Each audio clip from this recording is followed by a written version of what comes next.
Hey, Jay. Hey George, how's it going?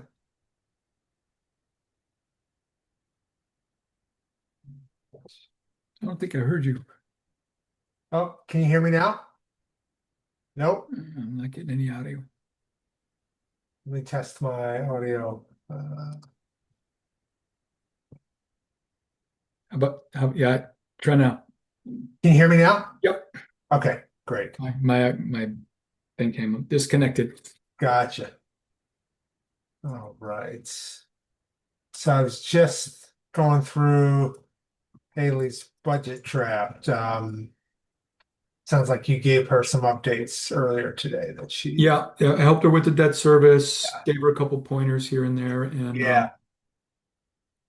no, I think she did a pretty good job. I Yeah, I think we got a memo from Sean Magano with the transportation number on it. Do you recall seeing such a thing? I don't. All right. That maybe it's my Oh, imagination. I could have sworn I saw something somewhere because we don't have that number. yeah, because that's blank right now. Yeah. Yeah, that's probably the largest one that's empty. Yep. And the regional assessment value that was in there was much larger than it's going to be. Yes, But so I actually put in a different value that in the version I'm going to share that tonight as we're going through it. good. Yeah, I actually missed that, but that's a good point. That's like the It's it. biggest thing. Yeah, it's the level right now. It's the level services value, which Is a is much smaller increase for us. This is the full budget. What we right. had in here was, Yeah, what we have in here is the full level services amount, right. not the one that is going to require cuts, which we know they're looking into right now. Alright.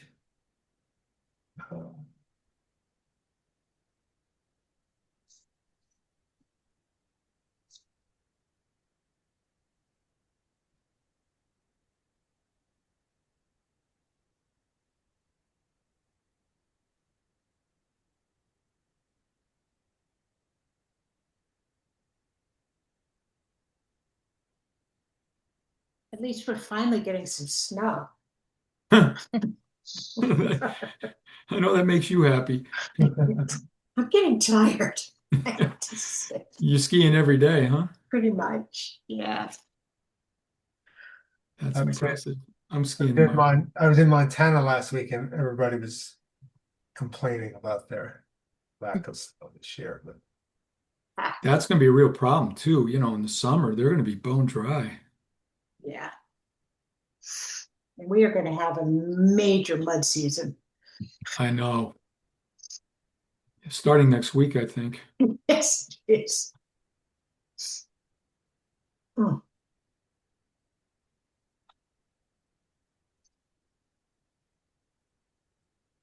thought we were getting gym tonight.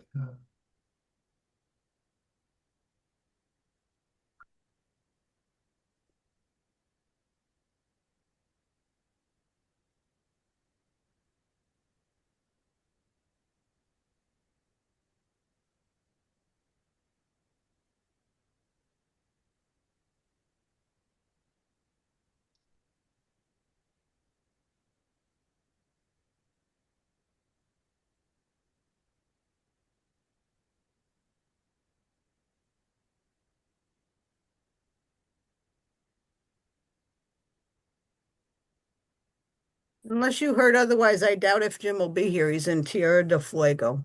Oh, okay. That makes sense then. All right, so I'm going to call the Finance Committee to order at 6:31. All right, I think we should start by getting caught up on minutes, which we've been putting off for a while. And I actually, George, I can't remember how far back we need to go. Do you have that? Yeah, I do. It's all three meetings in January, 7th, 13th, and 27th. Okay, so let's start with the 7th.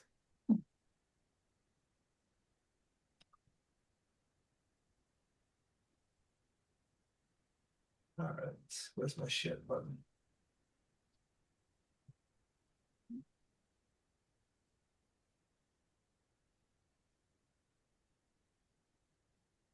Okay, here it is.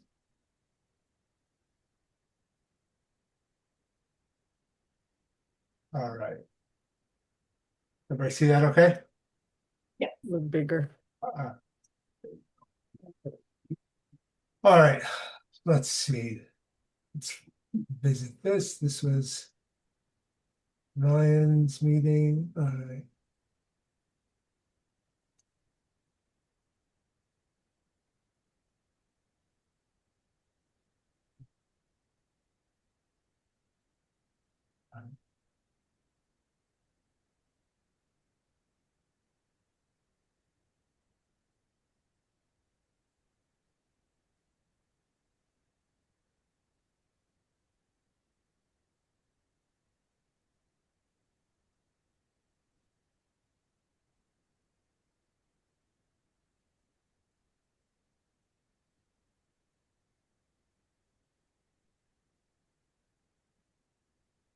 All right.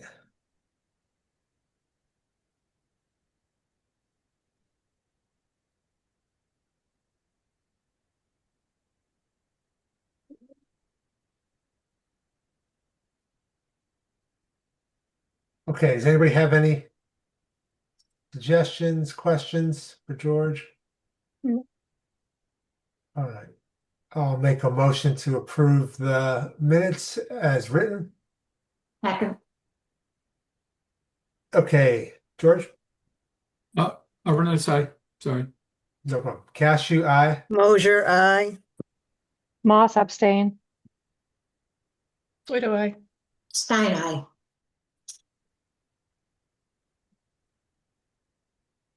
That's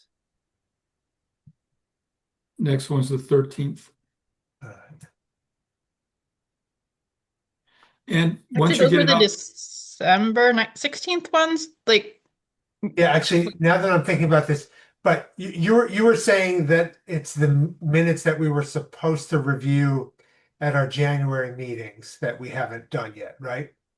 no, the meetings that I mentioned, this 7th, 13th, and 27th, are minutes that I've produced Oh, okay. that are So- waiting to be approved. all right, so I think we may have just approved the December 16th minutes. That was Oh, were you guys looking at December 16th? I was looking at mine. okay. Oh, yeah, I'm sorry. I wasn't even looking at your screen. I was looking at that was my my- January 7th. Yeah, me My too. mistake. My mistake. Yeah, I didn't do the 16th, right? I wasn't there. You Really? are I was not at the like 16th. April and Molly were out, but okay. In any event, Bing. those were the minutes that we actually looked at on the 7th, but we're talking about these minutes, I believe. Yeah. Yes. Okay. All right, so let's do another. Oh, what 16th? That was the, Yeah, that was the meeting with Ryan and oh yeah, I was there. Right. I'm sorry. I was thinking of the when we met with managers. You're right. I was there. right. all right. And I was not. Yeah, this is the one I thought we were talking about. This one has not been approved yet. Yeah.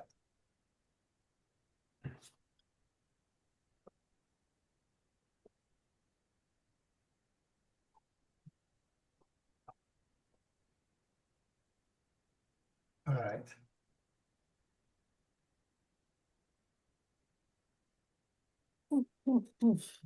Okay. Any questions or suggestions? It's okay. All right, I'll make a motion to approve the January 7th minutes as written. Second, Overnight aside.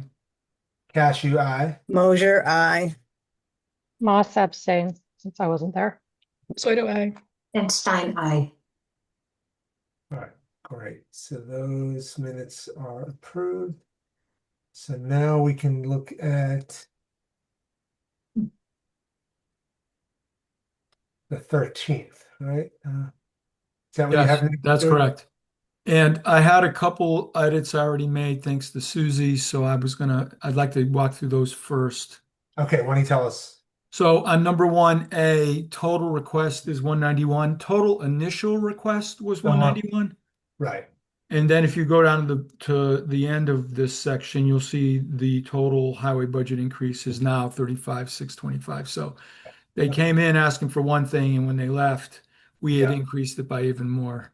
Yeah. Okay. The next one is in section 3, the elementary school budget request D. Yep. It should be state revenues, not just revenues Okay. are stagnant. In the second sentence, we don't need, we've covered it in another spot. So the state lowered the rural estimate. We can scratch that whole Take line. that out. Okay, got it. And then on F, instruction sections overall increase is due to higher contractual obligations. So strike the word costs and I put in contractual obligations. Okay. Let me see what else. I'm sure Okay, there's so- yeah, that's definitely better. All right. And so higher contracted, what did you say? Higher Contractual obligation. Right, Contractual. higher contractual obligations. Those are like the step increases that are built into the teacher's contract? Yeah. Okay. And the negotiated. Right. Okay. And then G. And remember, Susie's the rep to Yeah. this, so she's definitely got the better language. Well- I replaced the loss of federal grants is the reason for the increase in professional development. I replaced that with the professional development cost increases due to the loss of federal grants. The distinction being, I knew it at the Wait, time. can you say that sentence one more time?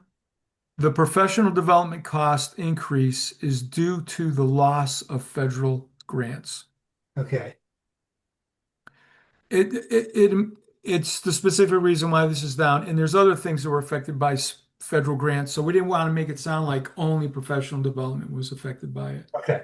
So just so that's clear. So it's the increase in the budget line, the operating budget line for professional development was being increased to offset anticipated loss of federal grant support. It was yes. Okay, got It because the way they show the budget, Yeah, it was lower last year because they were netting it out. Now they don't have it to net out. right. I got it. Okay. All right. And I just want to add that in D, it's revenues are stagnant, requiring a greater, could be a great contribution Yeah. from the town, but I think the word was greater. okay, you got it. Yes, I think that would be more appropriate. Maybe. Glad you got a sense of humor. And I think, let me just scroll down. I think, oh yeah, there's another one. Four Towns is number 4C. The end of the sentence I said, but it has not been determined, but a date has not been determined would be better. I think on I think maybe this should read transportation costs of $350 a day for the out of district placement to Yes. Chelsea. Yep, for the out of district. You got it.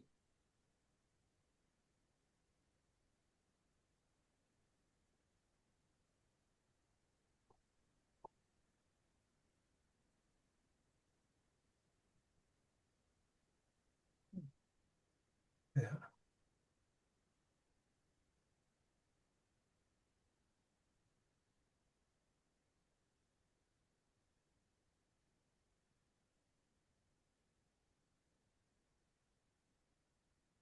Okay.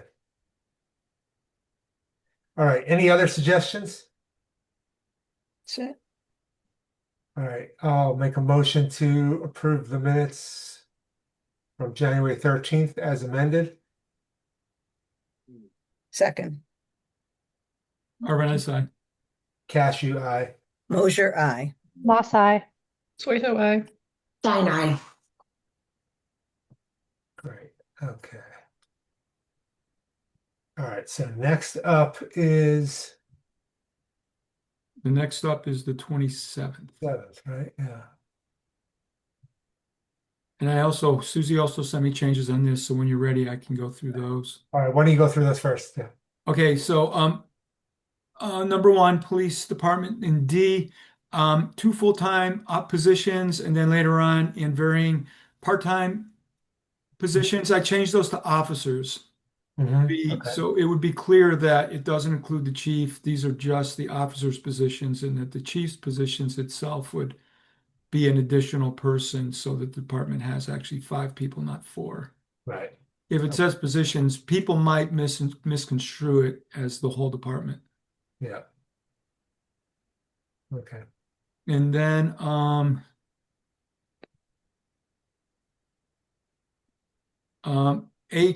I'm sorry, number 2, financial snapshot, H, I say that are materially overspending, and Susie asked me to also add or underspending their budgets.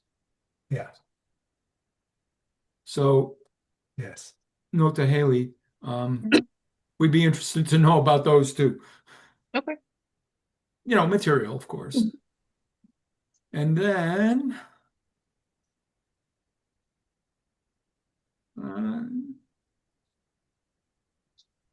a typo on incentivize on number 6.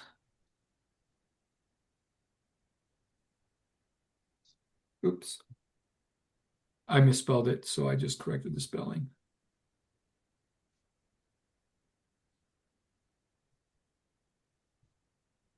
And I struck that Susie had recommended being on the, I had volunteered to be on the trash recycling committee. Section 4C. Yeah, I forgot where that was because I deleted it. Yeah. You got it.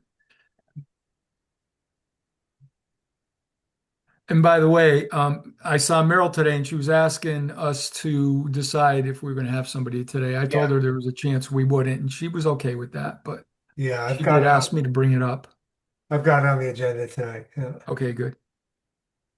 All right. Okay. All right. So, any other suggestions on January 27th? Just wanted to see one thing here. Where is that? Okay.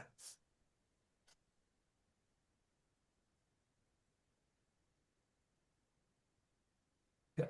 Okay.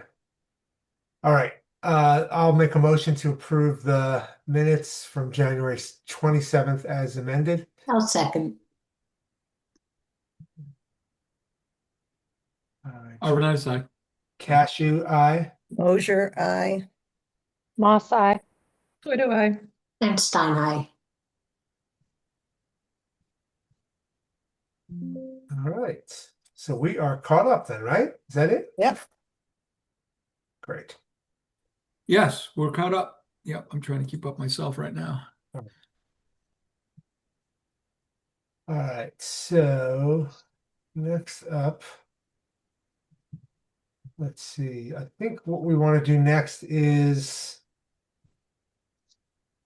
take a look at the preliminary budget that Haley shared earlier today. And we might take a couple of detours during this to talk about related issues and then come back. But shoot, here we go.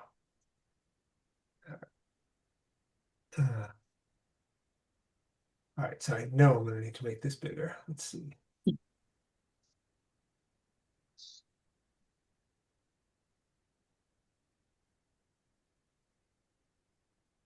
How's that? Getting there. One more, maybe? Got some old eyes here. All right. Yeah, How's that's that? good. It's too big. Good. No, is it? No, Yeah. that's too big. Oh, no, I'm telling I enlarged it on my screen. Gotcha. All right. Yeah.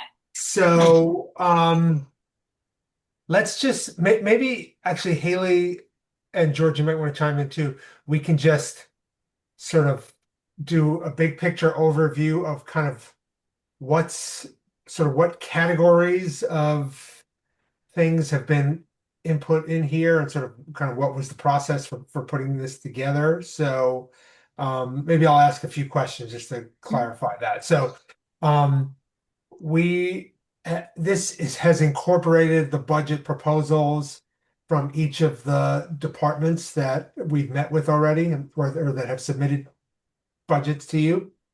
Yep. Yeah.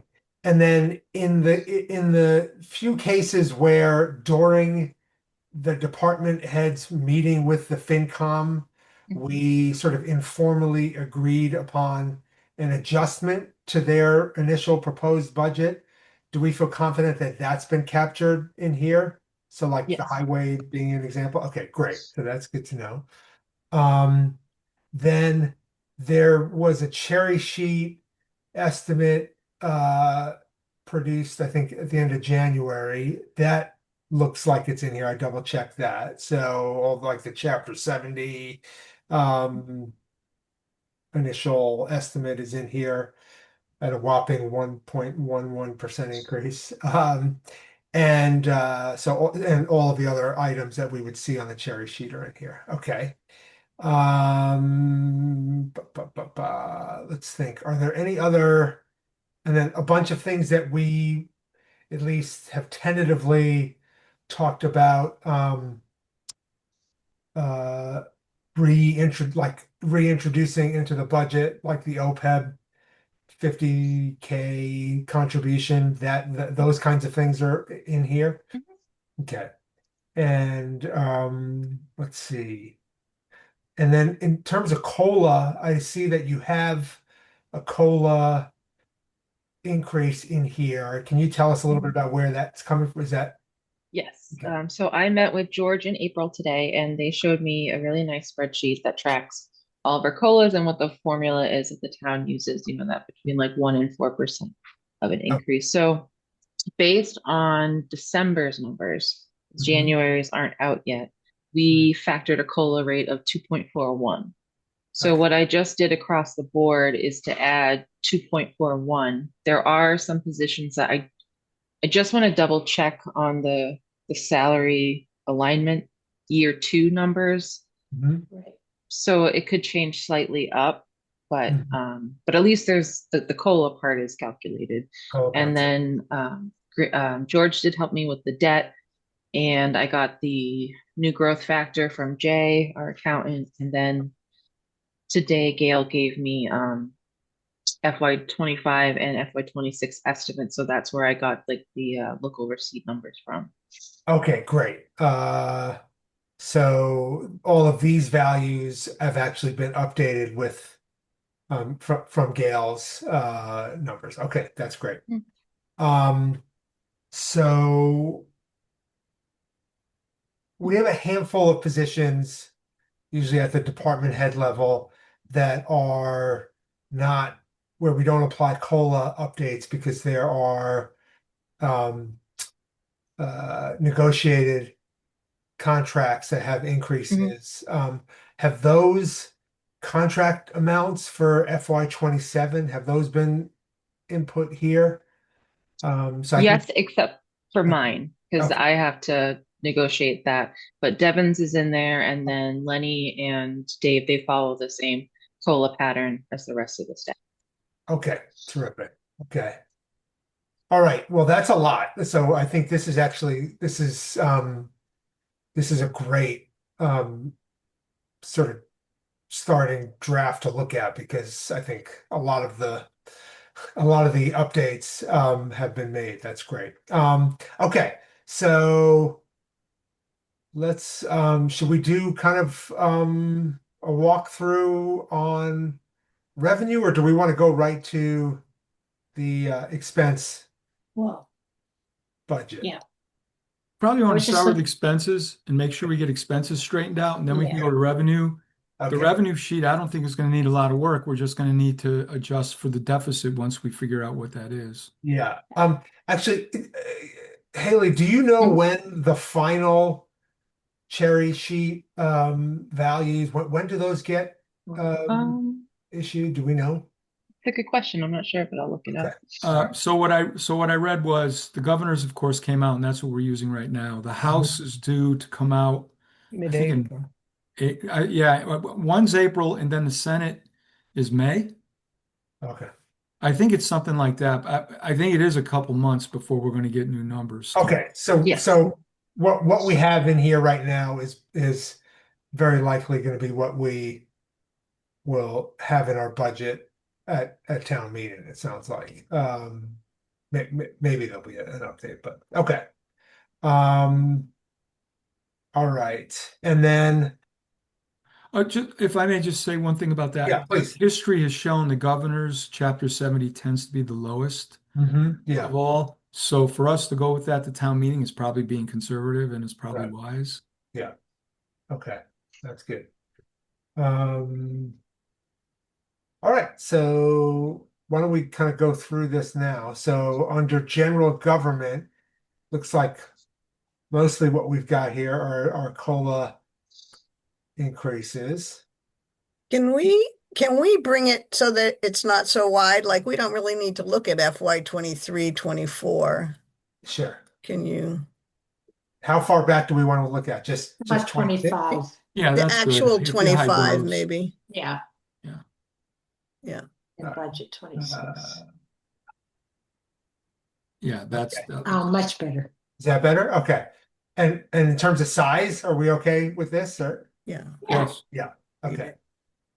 All right. So then, all right. So we've got a placeholder in here for the town administrator salary, but we should. George, what was what did we do last year to indicate items that needed to be updated? Did we do a little like highlight the cell? Oh, yeah, I would put them in the notes column. I would probably, So the I- notes in here. yeah, that note is telling us that's a placeholder, so that's a good note. And yeah, and I would color it. All right, yeah. Okay. Before you move away from that, there was Yeah. one error in the FY 26 budget, which is that so in my contract, I had a pay increase mid-year, but that was not factored into the total TA salary. Hmm. So we will be short in that line by about, I think, like $1,200 at the end of the year. Okay. Got it. Okay. So we're probably going to want to add a note in here as well because it's going to look like a certain percentage increase, but that's actually, we should probably communicate that it's actually a smaller increase because the FY 26 value was incorrect. Okay.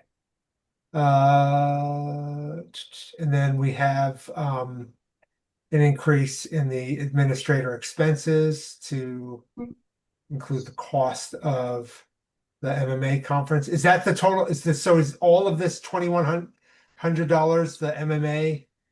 No, there's a Oh. little extra in there as well, just to have more resources for supplies and like tech expenses. Okay, got it. All right. And I just flatlined you for FinCom Yeah. expenses and reserve. Yeah. On that town accountant line, the one above number 18, we don't need that zero in the difference. That difference formula can go. Okay. I don't mean to be nitpicky, but No, it's just- No, it's fine. be when we see nitpicky. stuff, yeah, we just want to tighten it up. Yeah, Exactly. Okay, so we've got a COLA increase. And okay, so this is one of the things I also wanted to make sure people were aware of is that we had the salary alignment study that the personnel Mhm. board went through last year. And I forget, it was like 6 or 7 positions that were Yeah. identified. Yeah, Yes. that's correct. All right. And so across the board for all of those positions where the personnel board recommended a salary increase, we only implemented half of that increase Mhm. in the FY 26 budget, right? Okay. So this draft budget here for FY 27 also includes the second Mhm. half of that salary alignment adjustment. Is that right, Haley? Yeah. Okay. Yes. And so anywhere you did that, you included this in the note there. Okay, got it. I wonder if it might be in the version that I mean, ultimately, if we want to actually include an amount in that note of the increase that is due to the salary alignment, so that, I don't think we did that last year. yeah, we didn't, I don't think. But We I did wonder if it not. might, or it might be useful just to have a record of that. I know we do, Yeah. in your spreadsheet, but okay. All right, so that's what's going on with the accountant. Okay, assessor. All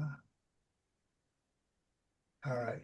So I was wondering about this. It says COLA eligible for the administrative assessor, but there's no Right. increase. So Oh. I listed out every position that was eligible for it. I don't, because we haven't had an administrative assessor for Okay. this year, Mhm. that's why I just left it flat Okay. because I don't know, you're kind of starting fresh. Yeah. Well, Got it. we haven't negotiated what he's going to get paid anyways, No, have we? we don't have anything Right. firm yet. Right. But do Yeah, we so want to have a holder? Yeah. So the holder right now is this amount 35. in last. Okay. Does that seem like a reasonable? Who knows? Yeah, I think so. I mean, I think so too. Yeah. All right.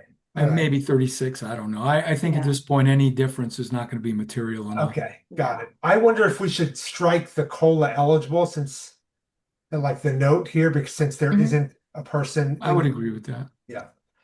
would it make sense to put, oh, right, because we don't have the hire yet. I Yeah. was gonna say, put exactly. in the new hire. Yeah. Okay, all right, so then for the assessor's clerk, we do have. So here we have COLA eligible, but not the Yeah. salary alignment because you're still confirming that, yeah. Yes, so I did the town accountant, but that was it. So all the subsequent ones that have the note about year two salary, I've Mhm. only factored in the 2.41 COLA because I Okay, need to go back in and look. So that might be a little confusing now, but it will come Okay. later. all right, so actually this budget does not include the year two salary alignment values. It has notes in here, but Yes. not the values for anybody other than the accountant. Is that Mhm. accurate? Okay, got it. All right. Maybe we should highlight that. Yeah. You're right, we should. Yeah, the 19.3. So Well, are you gonna send this back to me, AJ? yeah, sure, I can. Okay. Yeah. All right, so there's that. All right.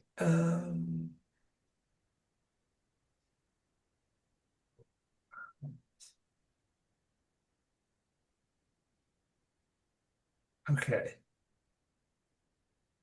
So then we've got another one. This is the treasurer. Yep. It's not highlighted. Okay, and we potentially have an additional salary alignment for this position.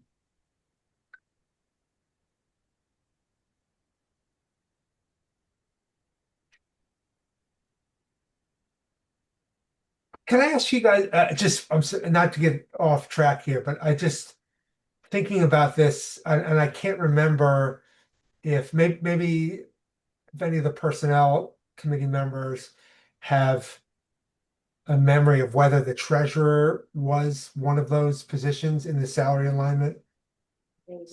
I'm not sure. I Not think sure. so. Okay. I'm looking But at last year's Mhm. You got the list? and yes, the treasurer was salary alignment to market. Okay, got it. All right. I just, that position's a little complicated because he has that role for assistant Multiple. collector. Yeah. municipalities. And he has a kind of an additional role. But anyway, all right, I don't want to get a sidetrack now, but okay. And then right, the OPEB audit is or actuarial study is increasing. Right? That was one of the things he talked to us about. All right.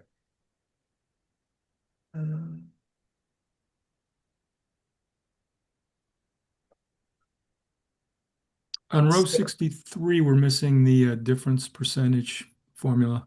Just need to copy it from this row below. Yeah. Okay. On the collector here, we have a salary increase that's more than the COLA. Is that because of a salary alignment as well, or no? Well, there's a lot of, the collector is definitely one that should get highlighted because there were issues with Okay, special town meeting. That's when I really want you to pay attention to. okay. All right. So there's a reason why this is not the 2.41% Yeah. increase. Okay, got it. It's basically where I realize I need to just go back and double check. Okay, got it.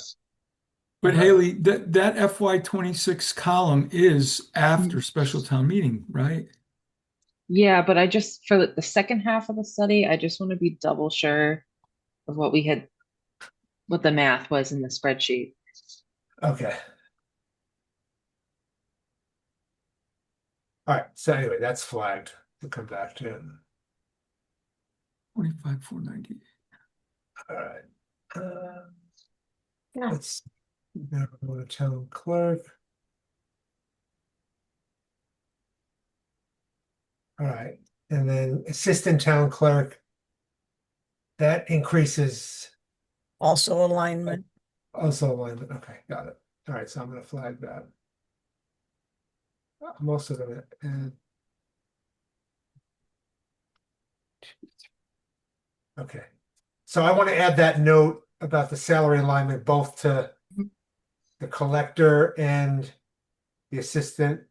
Sorry, the Assistant town clerk. assistant town clerk, right? Okay. Yeah. All right, got it. Okay.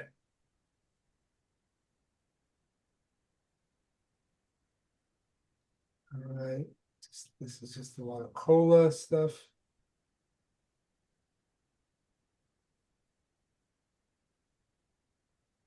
All right, so custodial wages. All right.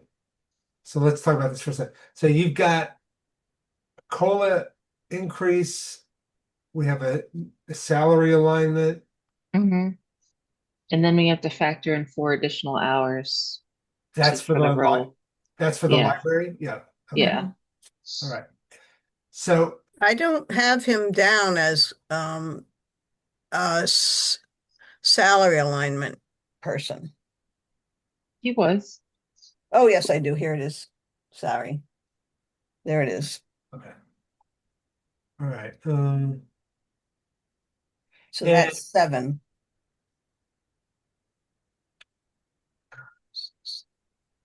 And it just while we're talking about this, there are going to be a few other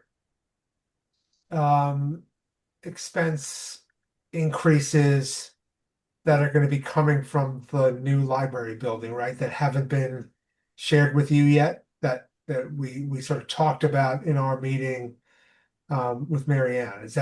That's right? Right, that's missing. The other ones Yeah. are not in here yet. Okay, No. So those are going to be stuff like related to supply lines right. and things Okay. like that. All right, so we should be aware of that too. Okay. And then just out of curiosity, so like electricity, heating, where do the like are those increases being recommended by somebody, or is that kind of your No, they're thought? just estimates that I tried out a couple different models Okay. and like what we have paid, what our uses has been. So Got it. the best guess. AJ, I got a question about the water resource line. Yeah. Which line is that? That's 79. yeah. So I'm wondering if we should have a note explaining why it's going to 0. Well, I looked at FY25 and there wasn't any spending. So I didn't know if that was something that needed to be fun. I don't know what that pertains to. And has there been any spending year to date? No. No, that committee has not met for several years. Okay. All right. So should we add Like pre-pandemic, Which one? the Water committee Resources Committee expenses. not active or something like that? Yeah, Or disband? I think we had a term lower down that we used. Well, All right. we'll see it. We should be consistent whatever we do, but we'll see. Okay. I'll come back to that then. Yeah. All right.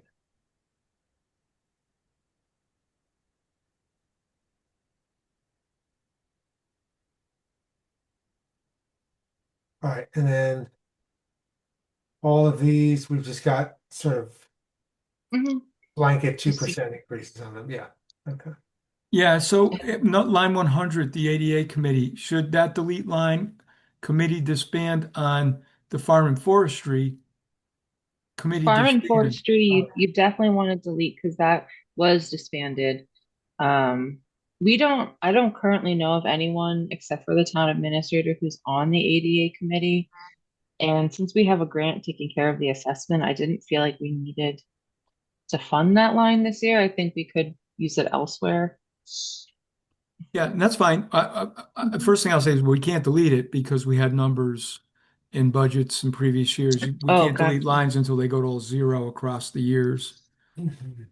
But we can change the note to just committee disbanded, and I think that would be the same note for the line above it, the ADA committee, right? Mhm. Do you know if it has to be there because it's the conduit for specific grants? Well, the reason I'm saying it has to be there is because our total budget amounts would change, and we don't want Yeah. them to be different than what Yeah, we I budget now. understand that, but I'm thinking the original reason it was there is because town, just like, anyways, I believe that in order to receive any kind of funding that was ADA, there had to be a committee, which has been only the TA for a while. Mhm. Hmm. Yeah, there should be the committee, but like I said, there's not been any expenses attributed to that in some time, so So that's been officially disbanded, or is it just inactive? Active. Yeah. I don't remember it being disbanded, Yeah. disbanded specifically. Probably a safer term, inactive. No, the one above. No, that one's been disbanded. The farm and forestry Yeah, has That's the been, one. that's inactive. And should that be the same note for the what was it up here? The water resources? Yeah, it's inactive. Yeah. I think, is that what we said? Yeah, that Yeah. makes sense. Okay. All right. So So the police chief, yeah. first of all, it's not call eligible. Oh yeah. That's It's under negotiable. contract, and we probably want to explain why it's decreasing for the voters. We probably want that to show, to print for the voters. New. New hire? Yeah. And then I can't remember, but I'm sure this came from the holiday pay is flat funded. Yeah. Is that what was in? Okay. Yeah. That makes budget, yeah. Okay. All right. Do I have to put a not eligible for longevity bonus? Is that Right. why wouldn't the No, chief that's get under a wage. longevity? sorry, I shouldn't put that in then? Is it in his contract that he's not eligible? I believe so. I guess But Not this sorry. year, just right, not this year. Yeah, not Well, eligible By 27. for FY 27, right? Yeah. Yeah, I don't think we need a note there, do we? No, because then you don't have to put it everywhere. Yeah, you're There's a right. whole bunch of other people who want. Yeah, there's a lot of people. And Yeah. also it looks like we need a formula on that line, AJ. The percentage formula is missing. You mean down here? Yeah. Yeah. Yeah. Got it. I know it looks like a goofy number, but it's All right. This might need a note, like just the the police. Yeah. No, actually, Mm. sorry, doesn't. It- That incorporates the chief. Yeah, the chief. Yeah. Yep. Okay. Scratch that. All right. Okay. And another Worth pausing for a second. We've got a 3% reduction in the police budget. That turned Yeah, out because of the very chief's helpful. salary. Very helpful this year. Yeah. All right. And now we're on to fire. All right. Yeah, same thing with the salary, right? That's not COLA No, eligible. he is. Oh, he is? In his contract, he gets the same pay raise as every other employee.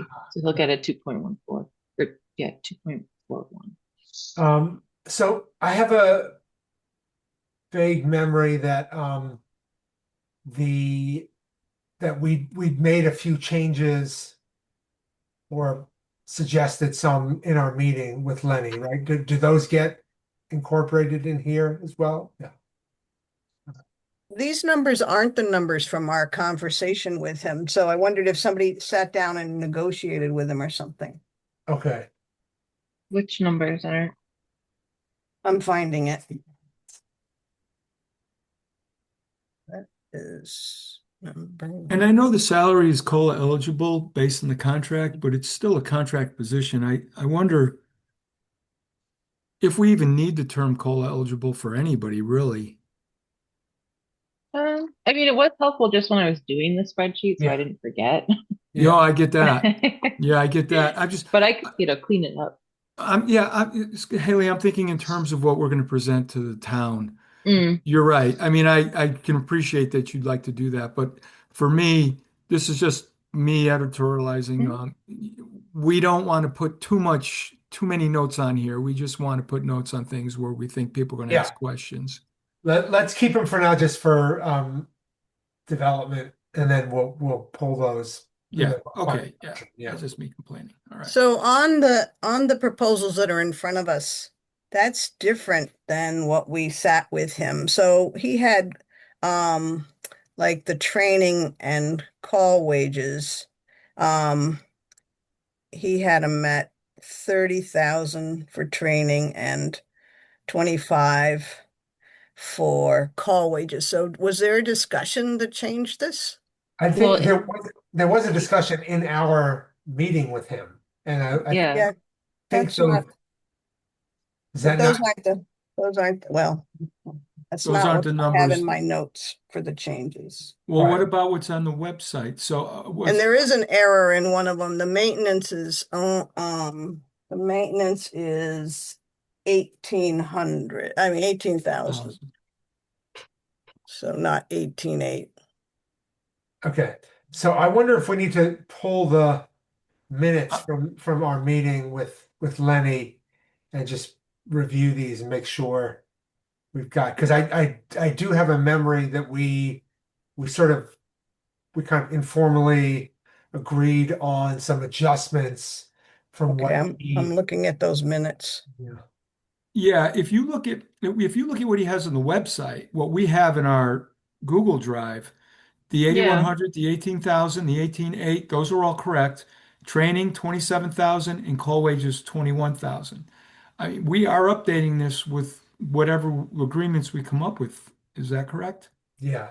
I think what I did was I think we made changes in that discussion with Lenny, and then I saved that I uploaded that budget into our Google Drive that resulted after that. Yeah, so these numbers here do tie to the Google Drive. But let's do this. I got them from the Google Drive, yeah. So let's look at the minutes and we'll just verify that we've got the right values based on our discussion, not his original proposal, but Right. on the discussion. Susie, you took those minutes, right? So, Yeah, I'm looking at these minutes now, but we'll get back to it. yeah, I'm gonna for now I'm just gonna literally highlight all of the individual lines just to make sure. Oh, it's 21. Correct. Okay. Yeah, true.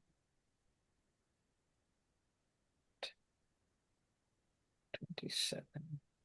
While we're waiting, AJ, we need a Yeah. formula for the emergency management, All right. the percentage change. Yeah. Okay. All right, so we've got an estimate in here for the dog officer. All right. Well, I guess we can't delete the line, but we don't need to have the expense account because we get the service through the sheriff's department. Okay.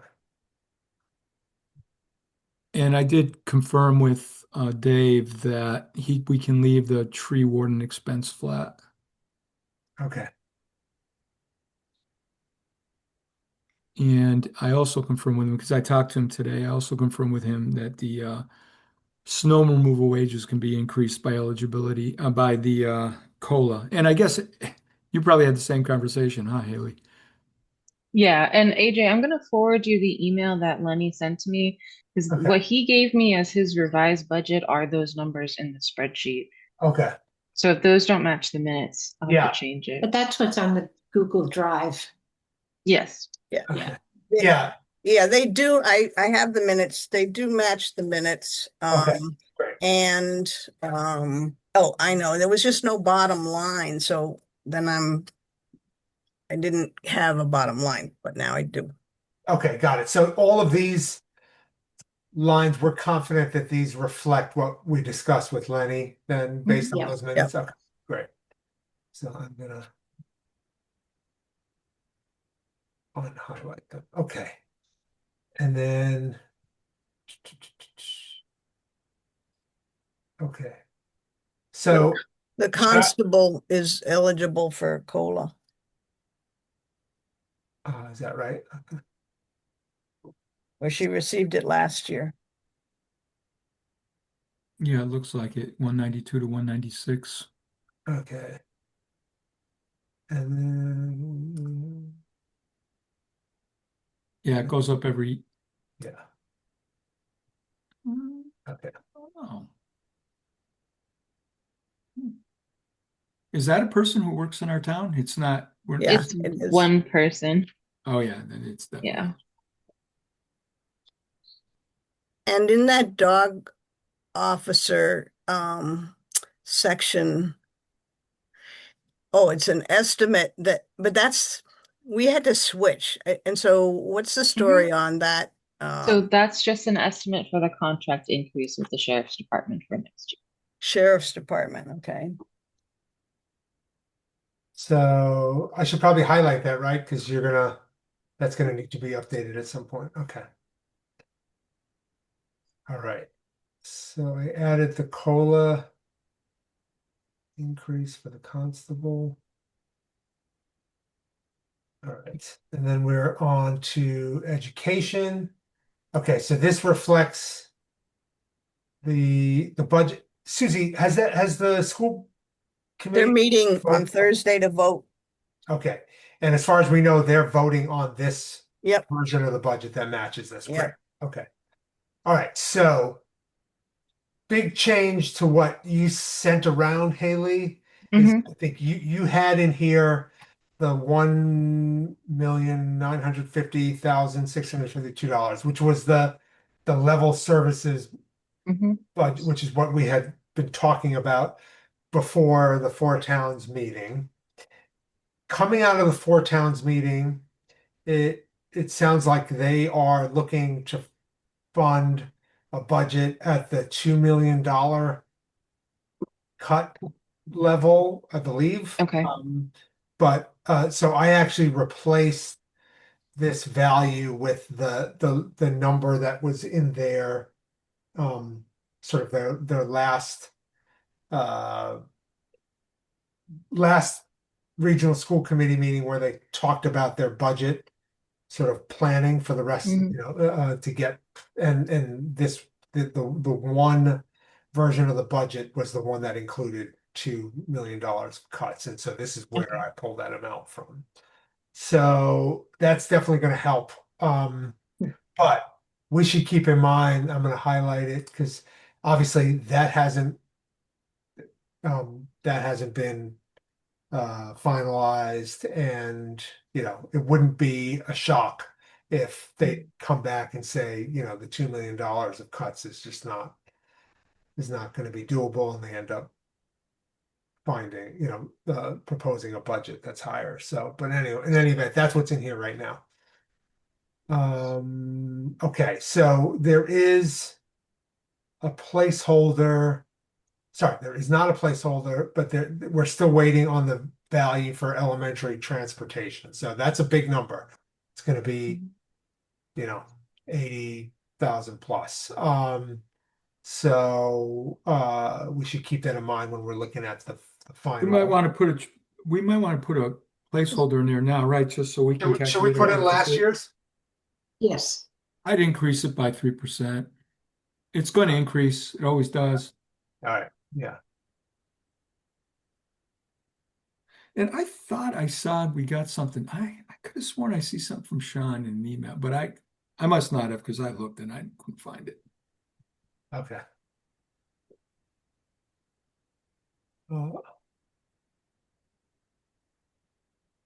It comes from the region, right? Yep. Yeah. All right. So I'm gonna put in, You keep threatening to fully fund it, but I don't know if we're close. okay. And then this is the capital assessment that is on the Right. latest spreadsheet. Yeah. With the track? Yes, that's the one that was, AJ, you might want to check that at some point, but Okay. it was Did on. they, did I they gave share that to that at the Haley. Four Towns meeting or? Yeah, it was an email that you had sent. Here, I can find it. I'm the one who gave that to Haley because I knew Okay. we had that information. Let me. But oh, resend. So I've got this email. I think this is the one. All right. Won't open. Here we go. Won't scroll. Come on. Here we go. So I want to check my number. Well, I can go back. Well, Yeah. All right. yeah, I've We'll double opened the check. wrong one. It's an email from you that I Okay. found that had, I think it was the most recent budget. Yeah. But you Okay. might want to check that, AJ, because All right. you've got those. So at some Yeah. point you might want to just let us know. All right. So check latest ARPS. But what I did find it this morning and I double checked in the middle school roof was in it, and that was really the big reason for the increase. Yeah. Okay. Oh. So just clarify for me, is the track in that bond? Yes, the track two, I'm sorry. The I'm track sorry. and the roof, okay. Yep. And that's probably a note we're going to want in there for town meeting Yeah. because this is such a, it's doubling. So the roof is eventually going to get reimbursed though, right? But Hmm, I think it's after the reimbursement. so this is yeah, the amount that after 65%. after, yeah, okay, got it. So after the reimbursement, got it. Okay. All right. All right, then we get to highway and sounds like you had a conversation with the superintendent, so these look like they're Yeah, no, they're accurate. Yeah. I'm gonna make a statement to everybody here, and that is, I have not today gone back to his budget and looked at those numbers, but I will do that as Okay. liaison and make sure that we did get the numbers in correctly. They Okay. do look correct to me. Yeah. His budget's going up 10%, so I'm pretty sure we did get it. And the 1,000 decrease in uniform tells me we did, but I'll double check. And I think everybody who's a liaison should look at their department and make sure we got the right numbers in here as a double check. That's just something we should do to make sure Yeah. we're doing okay. All right. Then let's see.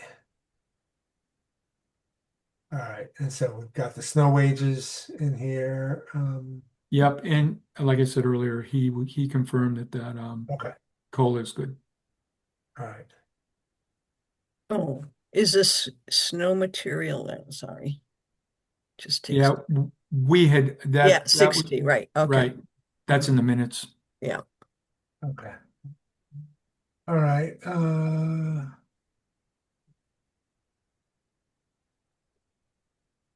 So what is this PFAS mitigation? That's obviously separate from what we funded through capital, right? right. Yeah, Yeah. We've got debt service for the loan. okay, got it. I wonder if we can delete that row. It's never had a value in it, I don't think. Let me look. Yeah, It's never had a value. It's been yeah, zero since it was created in 2020 or before, and it's had Oh. a zero in every year. Right. okay. Yeah, there were two lines originally because there was also the gasoline mitigation, and I think originally somehow those two pieces got tangled. Well, fire station mitigation is on there on line 170. Oh, 170. Oh, yeah. All right, I'm gonna make a note, a delete line note, but we'll, For both of those, for line 173 as well. Well, that's got values in prior years. Okay. okay. But we might actually use the water quality line 173 for the water testing that has to be done at the library because that's what that is. Ah, Good point. Got it. Yes. all right. Um, we'll use this line for water testing.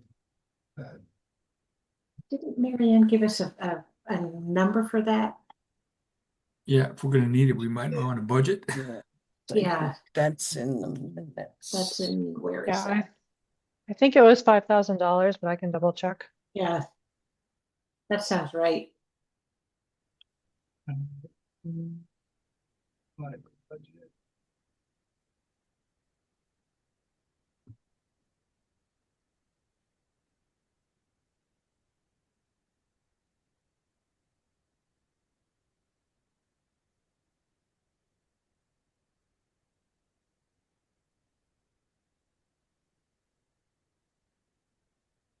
Annual stormwater, let's see. Water testing and reporting at 4,000 a year. So should I put that in? Yeah. All right.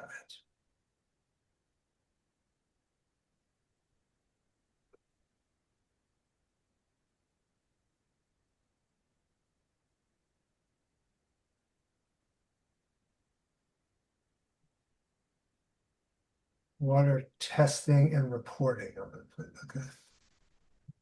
And reporting for the library. Okay. All right.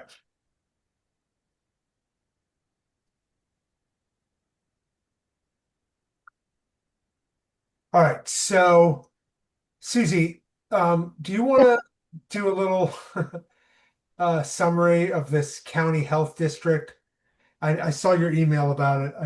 Think I'm still not 100% clear on I don't- Let me get the what this- email up.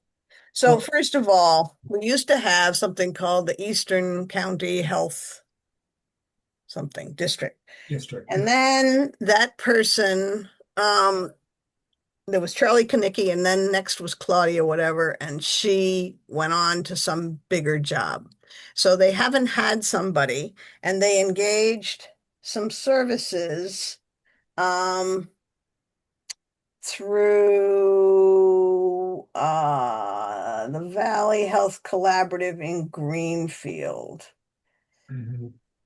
and which they were also a member. And then they can that Shutesbury's share of the state public health improvement grant goes to Greenfield. That's the way it is right now. And they provide free supplemental services to us in return. And then the terms of the state grant have prevented the collaborative in Greenfield from working on a fee-for-service basis, but the grant runs out at the end of 27. At that point, we will be able to join Greenfield, and they will be able to assess us for services, presumably on the same kind of annual fee basis we are now with Irving. But then she spoke with the program director in Greenfield, and that woman recommended that we go ahead and align with align go ahead and do this. What I'm confused about when I read this, it says the grant runs out at the end of FY27, but this woman's suggesting get on it for FY27 and change the name of the budget line to Public Health Professional Services and make that account a revolving fund. So all of those steps are what the person in Greenfield recommended. Other towns like Sunderland are looking to do the same. Because once Claudia left, everybody sort of had to figure out how to solve this problem. What I don't know, Kat was going to talk to Gail Weiss about it to figure out the revolving fund part. Okay. And I don't have a number, so I would say use a placeholder Okay. till the dust settles. But when it's a revolving fund, does it show up in the operating budget? No, because it's not funded by taxes. Right. It's the grant funds it. Okay, so that's the question. Are we headed for revolving for sure? Are we going? So FERCog made their recommendation? No, the person that does Valley Health Collaborative in Greenfield. And Kat has been satisfied with the services when they got left high and dry once Claudia left. They tried to interview for people and they couldn't find anybody. So then and I think the people that were doing the interview were the Eastern County Health District. And I think that may have disappeared. I think what's there now is this Valley Health Collaborative in Greenfield. So So, going to revolving. so you, through a revolving account, what's the funding mechanism going to be when somebody needs them? If is it a person in town who they're doing work for it will be charged and that will go into the fund? No, I believe the col I um, um, um, it sounds to me like in the revolving fund, it's called Public Health Professional Services, and the grant from the state goes there and the costs come out of there. And enough money comes in from the state to cover all the costs. I guess that's how that works. And this reminds me of how we're all volunteers. Kat Hilton's the administrator for public health, but like the ground keeps shifting. So I haven't heard back from her. This came in on February 4th. Yeah, about a week ago, and she was going to follow up with Gail. Okay. And if we need to find, if we want to hear more specific models that are already related to this, we can check with some of the other towns that got left high and dry.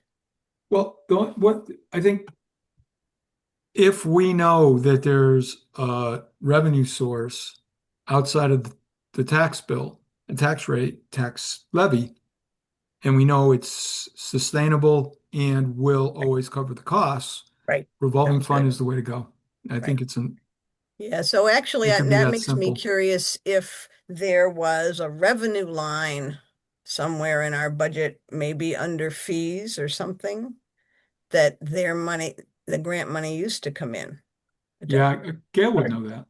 Because it's not a new grant, right? It's something we've been, I think they're gonna go with the state public health grant. So I didn't follow up on this. I'm in too deep. yeah.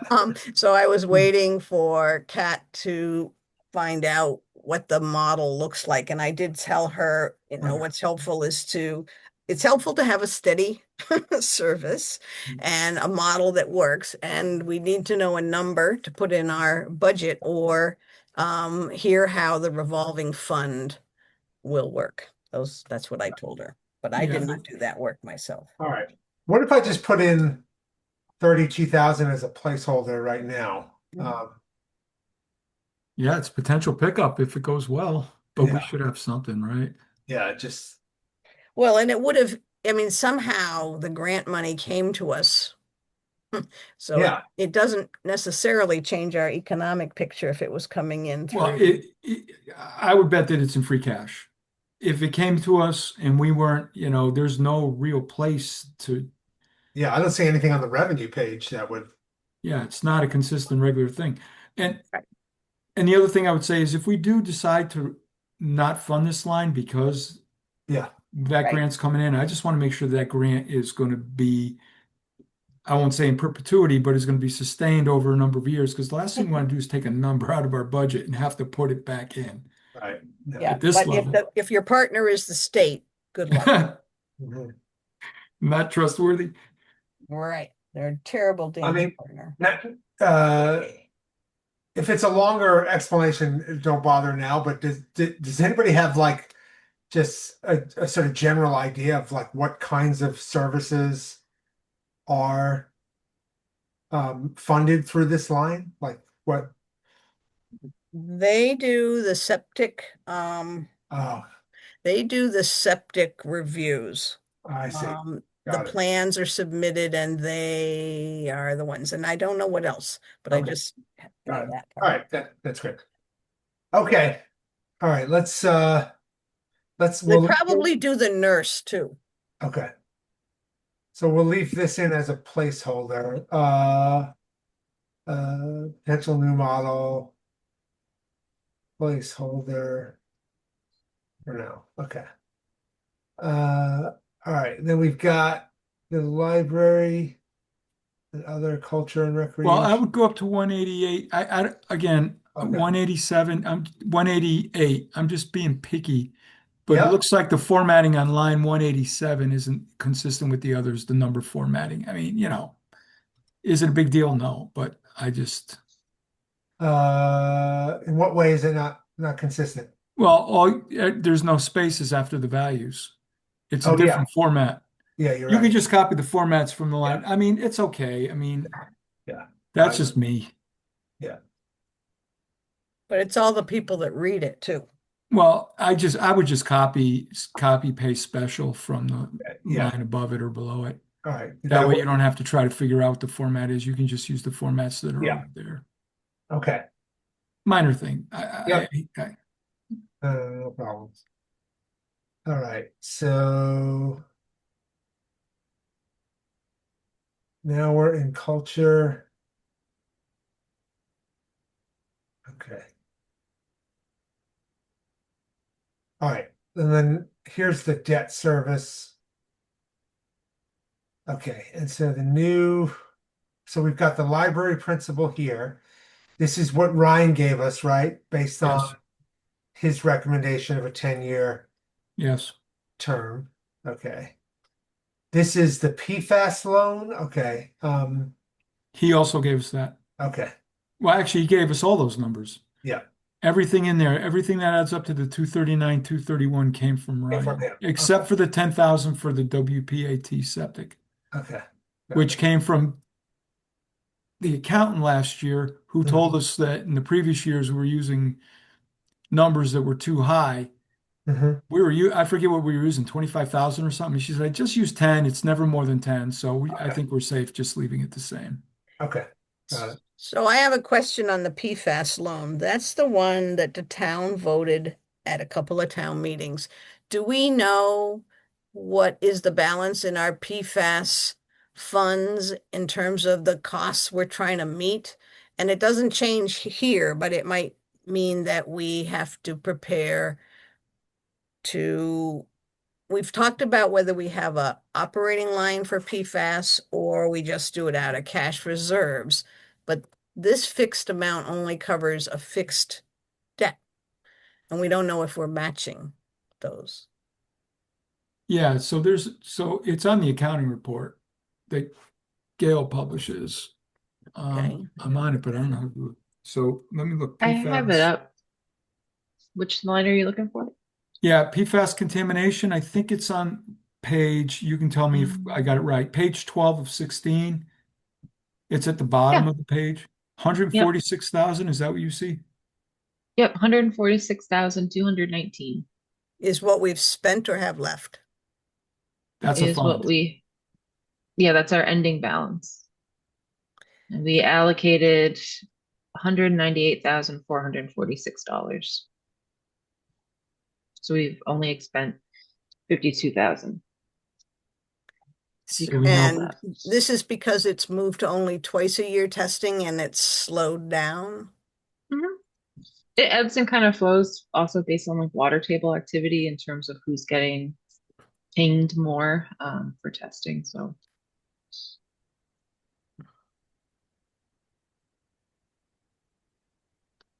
What page was that? Excuse me? 12. 12. and Haley, you might want to look at the row numbers, the line numbers for those two new lines. You'll Oh figure it yeah, out. I copied and pasted your formula and It it didn't work didn't. quite right. No, no. So then I was like, I'm just not gonna mess with it anymore. You'll But figure it out. It's probably just referencing the wrong. If you look at how they reference okay. rows, it's possible. I maybe I can work on it and make it more foolproof. Um, you'll figure it Well, out. I've got to learn. Yeah, I'll take a few more stabs. And if you don't like it, you can hard code these yourself. I mean, it's your spreadsheet at this point. You don't have to use that. I just can tell you, we would add and subtract lines, and these numbers would get all messed up. So I tried to make a Sure. formula that would just automatically do it, but it does No, I take a really like little that human. formula. Yeah. And I'm happy to help you with it if you ever want to. So the one thing I do want to say, well, I guess AJ, I'm jumping the gun, but we're going to talk about the library principal later, Yeah. right? Yep, right after this. Okay.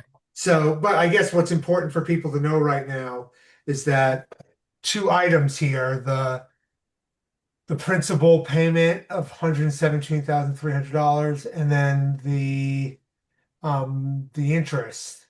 Where is that? 212. 212, right? 42,668. Those come from Ryan's assumption that we're going to pursue a 10-year loan for the project. And so if we end up, and this is, I think, a conversation we should have about whether we want to advocate for a different approach, a longer term, then those values are going to go down in that case. But we should. George has done some research looking at 3 different options, so we should look at that in a minute. So yeah, we'll come back to that. All right. And then in terms of, if I may, AJ, Yeah. so in terms of total debt service, everything here is numbers that I got from Ryan a month ago when I was asking Ryan about the library debt service specifically. And he did put the caveat on that email when he sent it to me that these aren't necessarily the final numbers. Okay. So I would say to Haley, you probably want to ask him when he thinks he might have it. He might tell you that Okay. these are the final numbers at this point, but this is not necessarily final. I do think it's close, Mhm. whatever he finally comes up with, because he might be negotiating or the bond consultant might be changing a rate on one or two of them. I don't know what could happen, but it is possible they could change. Also, when he sent that information to me, Mhm. one of the items that is not on there, well, there's two. There's the broadband loan, and that's their responsibility, so we don't pick that up. And there was Mhm. another line called Clean Water Trust, and he had a principal payment of $3,860. I don't Isn't know that if the we should PFAS do, loan? I don't know what that is.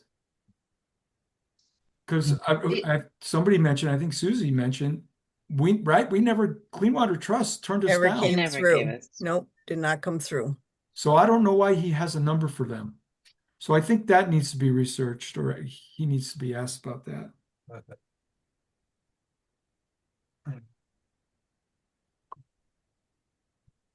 I thought there was sort of two waves of Clean Water Trust And then that we received the first one, but then the second one, we were told we were not an eligible applicant, but. I don't think I those were with Clean Water No. asking Trust. old people to remember. That's a tough one. I don't think we got any of them. I Okay. think that we thought we were going to get one Uh-huh. and we were headed down that road and then they canned it all. Yeah, got it. Okay. Sounds right.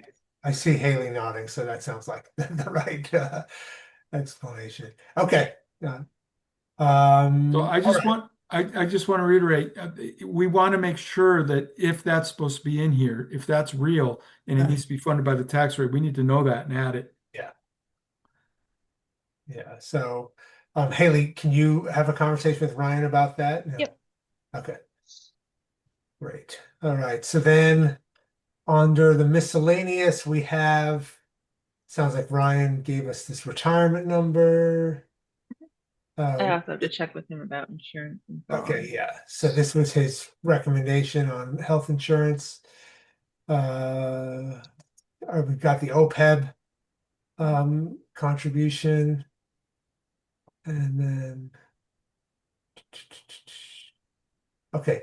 And then this is something I wanted to ask about. So we've got the $40,000 town building repair / maintenance fund, which we didn't fund last year.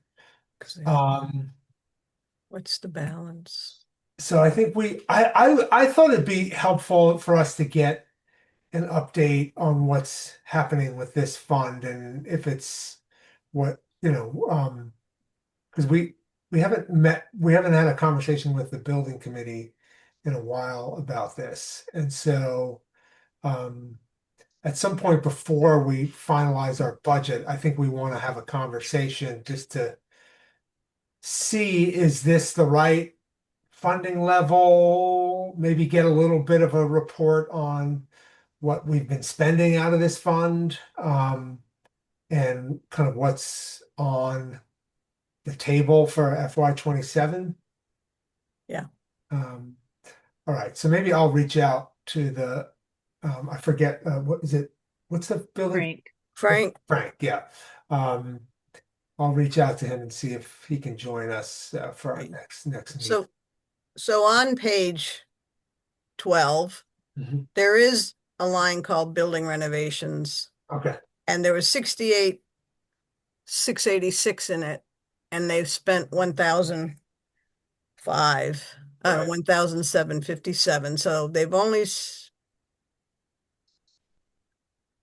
spent 2.56. Okay. So, but I do know that they just went through and redid some of the panels in different buildings. And so this may not include that work. Yeah. Okay.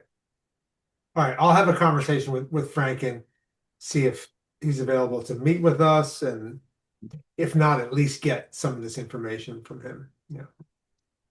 Okay. I'm going to highlight this for now because sure what we're going to end up doing. Okay. And that, all right. So that brings us to a grand total of 8,451,000 and change. And based on our revenue estimates, so let's look at that real quick.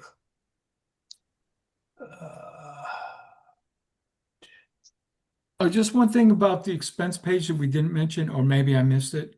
Yeah, Just that line 228, just for Haley's understanding, Yeah. we're going to fund that at zero this year. okay. We would fund that in years where there's low debt service. This is not one of those years. And then I also just wanted to mention that I had sent you, because I didn't want to add too Oh, many yeah. lines. I had sent some my additions that I think we should consider. Yeah. So why don't we talk about that next after we just look at kind of what our current with the existing budget, what our current gap is right now. So let's look at the revenue page here. So So is this come from the assessor or this, Like new growth? the new growth? Yeah. Yes, he Okay. said that. He said it 20,000. might go up because Okay. of the utilities, Okay. but he won't know that for a while. All right. So but that's our best estimate at this point. Okay. Yeah. All right. Unfortunately. All right. So we've got our debt exclusion for the library. All right. This is the ARPS capital plan, right? Or, Yep, same numbers on the expense page. okay, great. So that's actually the middle school building, right? Mhm. Well, it's the region, right? So Okay. Yes. It just says senior high building. That's just not true. Oh, I see. You know, I don't think we need that line. Yeah. I think that's a holdover. Yeah. And I also think, but Susie, I think Susie makes a good point. We probably want to refine the description of number 12. What's 2016 new 10-year regional cap plan? Let's just call it Yeah. regional school capital plan. Or can I just put ARPS Yeah. Yeah, right. Yeah. capital plan? APRS. Yeah. As long as it's clear, right? That's all. Yeah. And I'm looking, we never had put an amount on the senior high building line prior to since FY19. So I think we can just delete that row. Yeah. Am I gonna screw anything up if I just delete this right Well, now? delete it and let's see. All right. Nope. Oh my God, it looks like it worked. All right, Yeah. great. Right. It's like the most terrifying thing is deleting a line from the spreadsheets. Yeah. For sure. Right. Okay. All right, so we have all of our cherry sheet. Speaking of terrifying, if we took the percentage change column P from the regional capital line and copied it to the library building, would something happen? Let's see.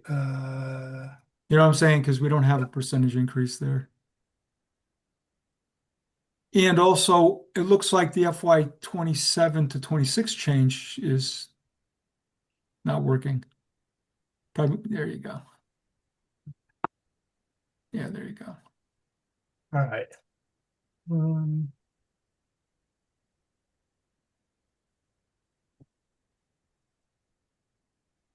All right. So yeah, this looks pretty. Awful. I was pretty happy to see the local estimates, honestly. I mean, they actually go up in total. All right, and then okay, these are all of our sort of historical record of. In the investment income, one of the ways the state is couching their choices is that they've made a lot more money on investments. And they don't want to build a budget, an operating budget on that, but they said it over and over. And they're cautionary about it. So when we have, where was it? Was it line 643? Mhm. Is that a line that we should be saying different? Where did that number come from? It's a reduction line. Well, interest rates are coming down, so I'm sure that's why it's a reduction. And just being conservative, thinking that the markets are pretty volatile. So we can see that the final recap for 25 was 54,000. The final recap for 26 was 73,000. I'm not sure that we're counting that line well. Unless it's a different kind of investment income than what the state's riding on. Well, we've set the precedent of using this interest income to fund our budget. Mhm. So for us to stop doing that is a pretty big loss of revenue. No, nobody's suggesting to stop it. In fact, what they're doing is they're saying that number is higher than they expected in the state. Mhm. And so when I see it reduced here, So that you're saying you're saying that they're budgeting sort of healthy increases for FY 27 in some of the state budgets that you're looking at. It has been, and they are, um, they're continuing, so when I looked at this report, they were saying, fair share money is actually coming in higher. No, that in fact, the rich people did not flee the state. But the bigger source that was, new to them was the, investment revenue that was coming in. I don't remember if they called it interest or investment interest or what, but that number was coming in significantly higher. And they're trying to figure out what's the most reasonable way to budget with it. And I just don't know that we should be counting on it going down. Right. Did this number come from Ryan? The 65? It was just an estimate that Yeah. I made Okay. based on Gail's, the data that Gail had provided. Well, I mean, we can go up. I just wouldn't want to go, I'm just being conservative early on because I We don't know want to that be I want careful. There's no question underestimate. about it. yeah, you're having a conversation with Ryan about that clean water trust thing. Do you want to just get his take on this and see what he Sure. recommends? Yeah. Do we see this showing up in our OPEB charts? Yes, well, what we see, what I can tell you is what I see is we didn't fund OPEB in FY 26, but I can tell you the balance between what it was at the beginning of this year and what it is now has gone up. And it's because of interest income. And that same thing happens to capital stabilization and stabilization. In fact, if we go back, and I haven't done it, but if we ever talk about OPEB, we should know how much the annual income is from interest on that. And we'll be able to see the most recent balance and compare it to the July 1st balance, and we'll see how much interest it's grown, because that's the only thing that changes that account. It's not small. It's a decent sized number. It's tens of thousands of dollars. And in So fact, what- the regional school increased what they thought they were going to get in revenue in their budget Mhm. from interest by a significant amount. You can see it on their chart. Yeah, it's, we've got over $1 million. So, at 3%, that's 30 grand a year. Yeah. So So this I would make just sense. lobbied to make this we number do after better you than talk that. to Ryan. I believe Yeah. it should be higher. And Right. Yeah.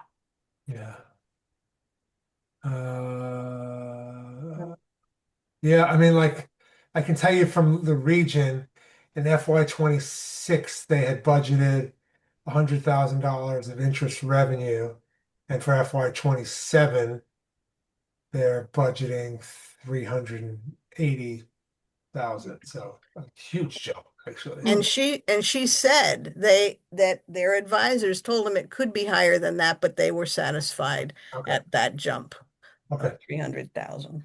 All right. So this might be a pickup area here. That would be nice. Yeah, I don't think it's going to be very large. Right. No. But Not we'll gonna get be- I Ryan's, believe it's not going to be a cut. Yeah, Yeah. right. we'll That get would be Ryan's nice. take on it. Yeah, that All would right. help. Okay, so this is what we're looking at here is operating budget increasing by just under 9% or $690,000. We've got revenue estimates about half of that, a little less than that. So we've got a gap of $386,000. So So- right now, Do we have placeholders in for all the other not mentioned ones? Because it would be misleading to call it that our operating expenses if we don't have an adequate placeholder in every one of them. I thought we Yeah. did. I think we did put placeholders in. Yeah, where didn't we? We were trying to. Yeah. So I think the earlier version that you got today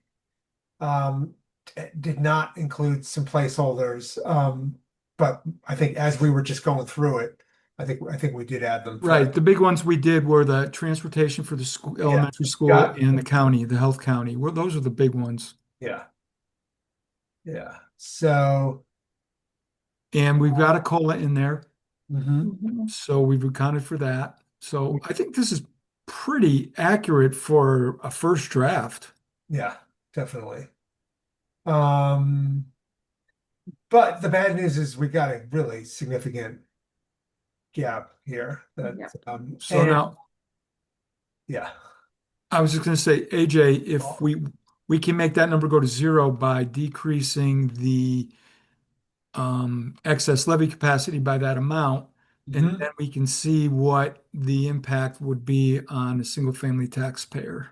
okay. Yeah, Before we go Just for on, did fun. we put all the library expenses in the No. other lines? No, so that is Oh, one that's a place good where, call. where we're gonna have some increases. Uh, I don't think they're gonna be huge because the biggest one of those was the water testing, I think, and we've got that in here now.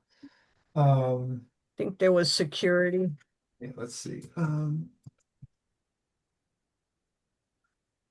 I'll tell you what some of them were. So there was water testing and reporting, 4,000 a year. There was fire alarm monitoring, $540 a year. No, that wasn't the one I was thinking of. Let's see. So the window washing, I think they said they were going to We're gonna cover take that. on, right? Yeah, I think, don't you Carpets. already pay for security? Like some of these were uh expenses that were new to this building, but that also existed in the previous building. I thought. Correct. Well, But what yes we were and good. no, Oh, that's because right. because there's also like the cleaning supplies.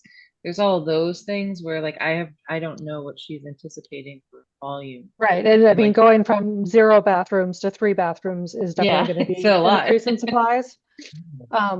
But like the fire alarm monitoring, I don't know if the previous building had fire alarm monitoring or if it still needs to have fire alarm monitoring, and then this is an additional expense. So it's definitely on Marianne's list as a new service need. Yeah. Uh, so I definitely think but the question is does it, what, was there something similar in place at the old building? So I don't know. Would some of this increase be offset by including an increase in the interest income? You know, because it doesn't sound like it's gonna come up to more than 10 grand. Yeah. Yeah, probably not, no. Yeah, because like I I'm think- looking at, there's like an AED device that's $2,400. I think that was one of the, Every 7 years. yeah, And the Yeah, and battery, like they need batteries yearly, but they don't know how much they cost you. Oh, she did say, but she didn't write it down. So I think they're a couple hundred. They're like not AAA's, they're expensive batteries. yeah. oh, Those were the- maybe a the- couple hundred. the HVAC system was gonna need filter changes, and that was 5,500. Oh, okay. Okay, thank you. Yeah, so I know we had asked her to Yeah. like be more granular in this and send it Yeah. over, and Haley, you have not received that? No. Okay, I'll follow up with her. Great. Okay. All right. So they're definitely going to be somewhere potentially in the range of like $5,000 worth of new expenses. I'd say more than 5,000. Yeah. But we also thought could be a decrease in electricity and heating, but we don't have those kind of numbers right now. Yeah. Okay. But I think otherwise, I think we're pretty close. But again, I want to caution everybody, we have a pretty low estimate in here for the ARPS regional assessment, and that's just based on the conversations that I think have come out of the last Four Towns meeting. But that it would not shock me if they end up sort of pushing back a little bit and wanting to, to find some kind of compromise between the original level services budget and what they're working on now. So, Especially once it reaches the public ear, is that right? yeah, exactly. And the timeline for that is that there's a budget hearing scheduled for February 26th. Mhm. And then I think they are scheduled to vote on a budget on March 24th. So somewhere, somewhere between now and the budget hearing of the 26th, I'll be keeping tabs, but we might, we might have some news. So, but in any event, this is what we're looking at right now as a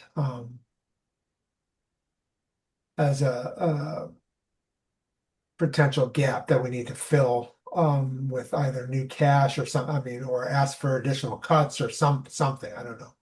So You're talking about the operating budget. yeah. Okay. And Susie, you said the SES, they're voting Thursday.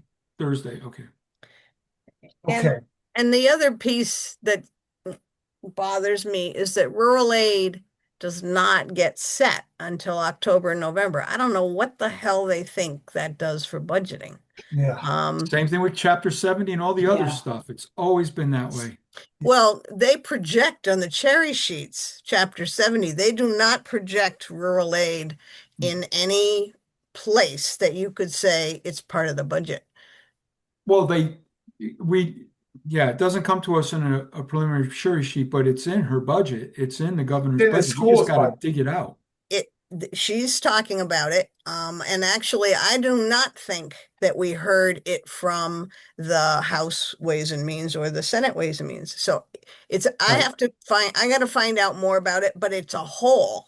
It's not something people can build on. Mhm. And then they cut it. And so the ability to not put it really right in the budget allowed them to do that. And this is why this is why Caitlin used the low number. Yes, but she didn't anticipate a 25% cut. Nobody Right. did. And so Right. that piece, and I believe the regional budget does not have a rural aid projection in it. Not I- even like last year. I don't see it in there. Yeah. And so it makes things distorted. And they don't apply it to an expense line like they do with school choice.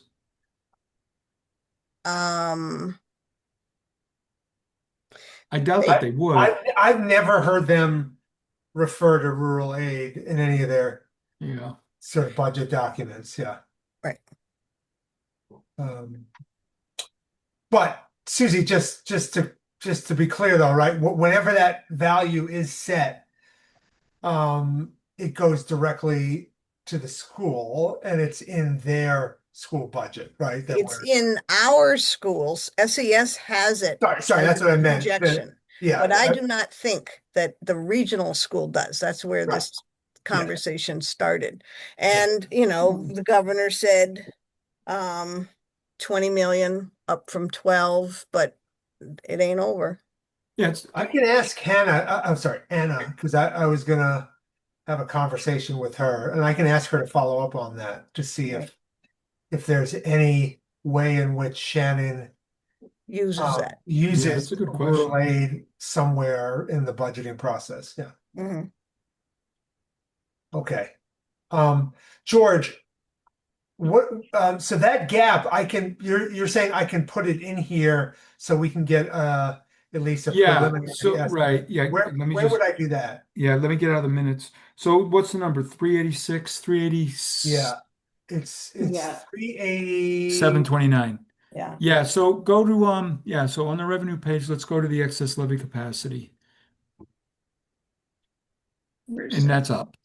All right. So that's Yeah. So right. yep. So you want to click on that cell and just put at the very end plus 386, 789.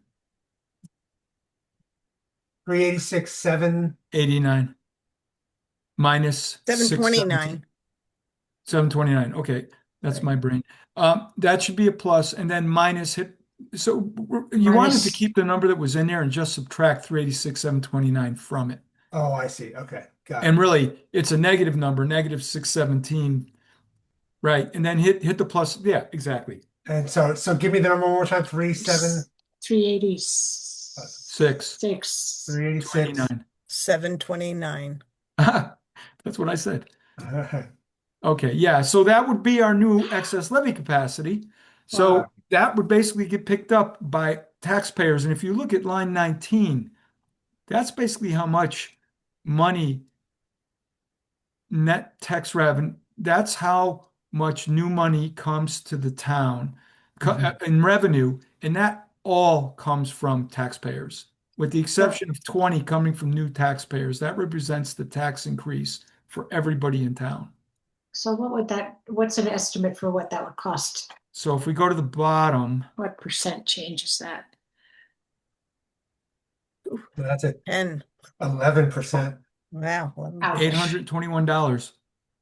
Per Now that number's average. squishy. That's 750, Yeah. 7592 is squishy, but scale wise, it's roughly what we're thinking, what's going to happen. Yeah. We're at that level. Mhm. So that's Now- adding to the average single family. Right. Is 821. 821, so The average single family for the in this fiscal year is 6,770, and if this budget was what we brought to town meeting, it would increase to $7,600. Yeah. Hmm. All right. So obviously, big caveat here is that we haven't proposed to use any cash reserves to fund any No. budget items here, which is something we've done the last 2 years. Is it 3 years? Maybe. yeah, forever. All right. There's no question we're going to have to use cash. And, Yeah, but it's good to have this number. Yeah, exactly. We need to know Yeah. what the And then our excess levy capacity is down to a little more than $250,000, Yeah. right? yes. we're And following We don't the want to same go. pattern we saw in Pelham. I know, I was just saying. Yeah, right. Yeah, it's not, doesn't look good. And I'm sure all the other towns are doing the same. yeah. And So that's Amherst with the doesn't have any. reduced regional. That's right. Amherst doesn't have any, but we know Leverett's a payer tax bill went up the same amount as us last year, 500. So we know they dug into theirs. We know that Pelham's, And I don't believe, I mean, I'm pretty sure Shutesbury going into FY27 has significantly more capacity than any of the other towns. Amherst being 0, but in but my it- mind, the real capacity is in the capacity of the voters to Right. support an increase. And what is that number?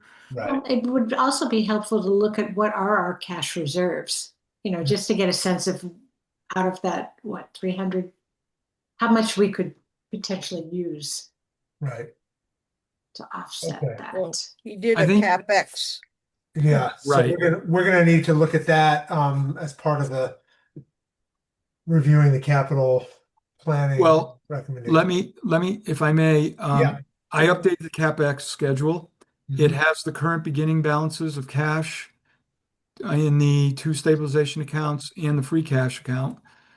And it also has all the items that were brought to the capital planning committee. We haven't approved any but one. So everything on there is just proposed at this point, but they're all on there. They add up to 2.3 million, but one of them is 1.2 million for the parking lot at the elementary school. That is a wild ass guess. There's going to be a study done in the spring to find out what that number really would be. And then another big one is the fire truck. Yeah. And the third largest thing is the grader. In the grader, we're anticipating that we won't need to use the tax levy to fund any of the grader. We're still waiting to hear about the $250,000 grant, but the hope is we're not going to have to do any there. You We said might. you said use the tax levy, but you mean use our cash reserves for Well, either way, cash reserves or debt. Yeah. Yeah, yes. So the hope is, but again, we don't know what's going to happen with the greater grant. But if we get that grant, we won't have to worry about funding that. okay. And the fire truck and the parking lot, are two items that would not affect FY27 because by the time we take delivery of the truck or by the time they even start the parking lot project, it's going to be into the next year and the debt service won't start till the subsequent years. So we're okay with those, which leaves us with about $75,000 worth of capital per request. I take that back, about 100,000, but only one is large. It's the $75,000 tractor. All of it is manageable, I think, with the stabilization funds. George, do you know if the Chapter 90 could cover the utility tractor or the plow and Oh, the that's a good sprayer? question. That's a good There's question. 3 pieces of equipment beyond the grader that maybe could come out of Chapter 90. I'll check into that. That's a really good question. Yes, I will look into that because they have a very extensive list of Yeah, items that qualify, and that very well could be one of them. And how Now, then much we'll still chapter, have to talk to, sorry, I was how just going much to say, chapter 90 Monday do we have? how much what? Chapter se Oh, it's huge. We have over 600,000 right now. that's one of Oh, the wow. places the state's been plowing money in because Yes. it's part of the fair share transportation roads and all that. And so it's a funding stream that's bigger than the towns are used to. And in fact, if they don't have the equipment, they can't do the work. So Yeah, so just to follow up with that question, the over 600,000 might even be closer to 700,000. We know we'll have more coming in next year. We have a big project. It's going to be West Pelham Road. It could be in the $300,000 range. But other than that, he doesn't see the need for that other 300,000 and the additional amount coming in. He feels like he has plenty. So he is definitely open to using Chapter 90. At the end of the day, it is his choice, and he should be, I hope he'll be conservative. Um, Tractors are on the list. I'm looking at it right now. List of great, eligible items, grader, Right. crane, tractor. It's huge list. there's a plow and a sprayer on this list too. I don't see plow on here. I don't think they allow plows. I think we actually looked into that. Okay, and And I don't sprayer. think there's nothing about a sprayer. Well, That's spreader. That's definitely a dirt road expense. Hmm. I mean, that's why he wants to use it. It's not spraying apple trees, spraying the road. So, Right. And actually, Chapter 90 doesn't really, the love us. maintenance of dirt roads are not covered by Chapter 90. Right, right. But neither is the grader is a dirt road equipment, but Well, I will say this. I will definitely ask the chief about that. I think that's a okay, really good idea.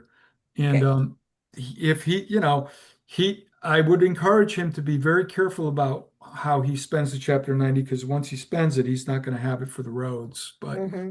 that would be awesome. Then we'd be in great situation with cash, and you know, we'll have to debate that. Yeah.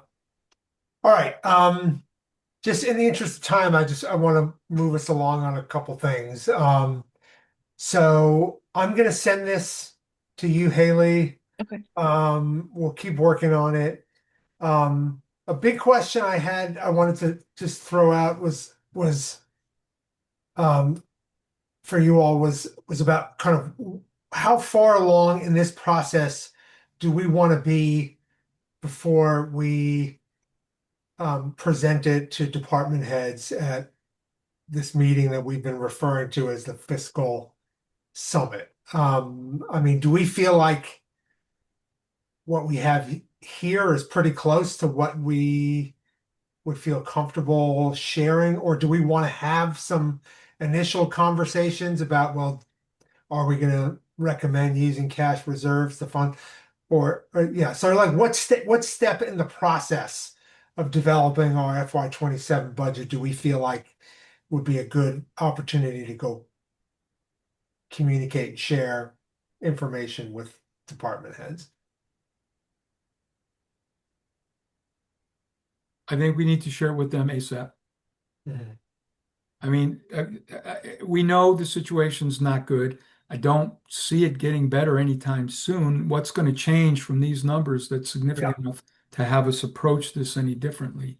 I think the sooner we start telling the managers about the situation we're in, the more time they have to think about it. That's my 2 cents. Okay. No, I think that makes sense. I think Mhm. also our fiscal summit, if we present this information and, just sort of off the top, it could just all come on taxes and this is what it would look like. But I Mhm. think we want the departments to begin to think what the fiscal message is for town meeting. I mean, it's not just us.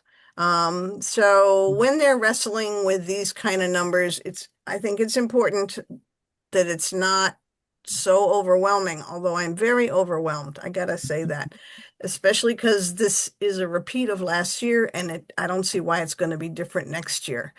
So whatever movement we make, there's no such thing as long term with all this.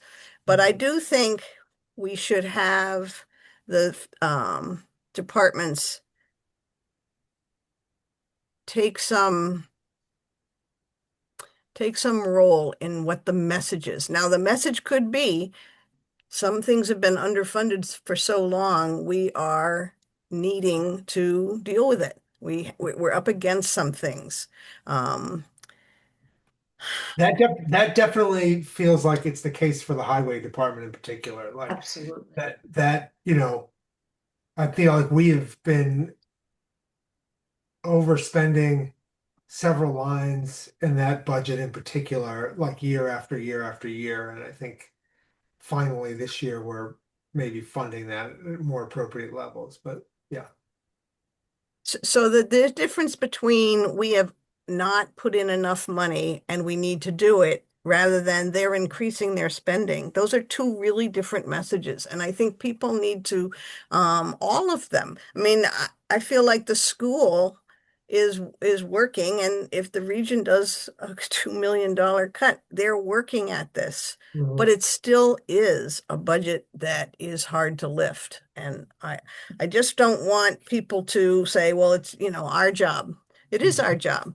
But how we present it should also come from them. Oh, it's our job, but we rely on them Mhm. for, some of their guidance, their feedback. We rely on them for their numbers. We also want to hear beyond the numbers. Mhm. Yeah. All right. So when are we going to do this? I think we actually have, at least I'm looking at our schedule, and we have February 24th. Yep. As a date. So that's our placeholder for our next FinCom meeting, but also for the fiscal summit. So does that feel like the right timing to folks? Mhm. Can we be ready? I mean, what do we need to I do? think we need to get ready for it. Yeah. If that takes another meeting, then I think we have to do it because we can't push it down the road. We're so close already. It's already close to Yes. April. Yes. So one suggestion would be if we scheduled a meeting for the 17th and all we do in that meeting is, review any changes to this budget, but then plan an agenda for that fiscal summit. And yeah, what do we think about that, Molly? Do we want to have the summit during the daytime so that it's during people's weekdays? Probably, right? And Yes. also, I think we don't want to have our meeting at the same time as the select board. So I'm thinking that what we could do is we could have a FinCom meeting on the 17th to plan, and then instead of having a FinCom meeting on the 24th in the evening, we could just do our fiscal summit during the day. Right. And That then makes sense. if there's FinCom business that we need to deal with, maybe we could hang around a little, for a little bit after that and discuss it rather than do a meeting that night. So that was at 10. I'm trying to find my my folder for that. Was that 10 o'clock last That time? was 10 a.m. And so last time I thought we were just doing department heads, but then we also invited committees. Is that the intention for this too? I think so. Because they'll have to post their meetings. Yeah, And I that think, might, I don't know. What do people think? Yeah, I think the more people involved, the better off we are. Yeah, Yeah. I agree with that. And this will be I- in person. Yeah. Yep. Can we do it at the library? Oh, yes. Oh, nice idea. Awesome. Yes. Check with Mary If it's Ann. on the 24th, I'm not going to be able to attend during the day. Okay. Yeah, and the library's not open at 10 o'clock in the morning on Tuesdays, so that's perfect. I mean, I can't do the 24th either, like during the day. So Hmm. Okay. We can definitely do Zoom. We can do hybrid either at the library or at the town hall. Oh, So yeah. at least we hybrid's could have fine. a recording. Yeah. Yeah, I guess so for Molly and Laura, I'm assuming that like it's not about the 24th, it's the 10 a.m. start. That's the Sure. problem. I mean, I can on some days. I can't on that day. yeah, Okay. same. Same? Yeah, I mean, for instance, I think I could do the 26th. So do I we could also want do the 26th. Um, Tuesday That's a Thursday. let me just look my I schedule. could do the can't do that 26th. day. at You could do it without me. in the daytime? Yeah, like at 10 or something. I mean, Sorry, 9, 10. Haley, did you say you can't do that? I can't do that day. Okay. But that's, we got two more on. Yeah. Right, but I Um, would like to be there. Yeah, Yeah, I think it's I more think- important that Haley's there than me. I think we need Haley there. Yeah. We do need, yeah. What about the 25th?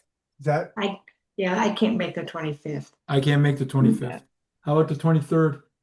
23rd works. That works. Monday, Monday's the good. 23rd. I could do that. And what about Laura and Molly? I have a meeting in Northampton at 11, so I don't think I could be there. I could be there for the first half an hour. Could you First be 25 on minutes. Zoom for an hour? I could be on Zoom for an hour. Okay. I've got Haley, yeah, I mean, I can do before 10, but not after 10. So not after 10. Well, 9. We could have it at 9. Yeah, why not? Yeah. Well, does that work for Some town staff would managers, have to Haley? come in. Some staff would need to come in early that day. Usually folks get in at 10. What about doing it like, What In the staff would that afternoon. be? well, What's- I think we would want the land use clerk there. Who? The Land land use use clerk, clerk. Mateo. Yeah. But we could also like think afternoon, like maybe that's better for folks. Because we can do the Zoom, but if I remember last time, people couldn't hear very well. It didn't Although the work setup great. is a little different. It didn't work great. But it was also the part that didn't work great was breakouts. And Pretending, yeah, I don't participating. know. Oh, okay. I don't know if we're doing breakouts for this meeting. So Right. I mean, we may decide, but it's not obvious that would be. So Would 3 o'clock work on that? Is that a 2 or 3? On which On- day? On the 23rd, Monday? Monday, the 23rd. or the 24th, if the problem was the morning for Laura and Molly.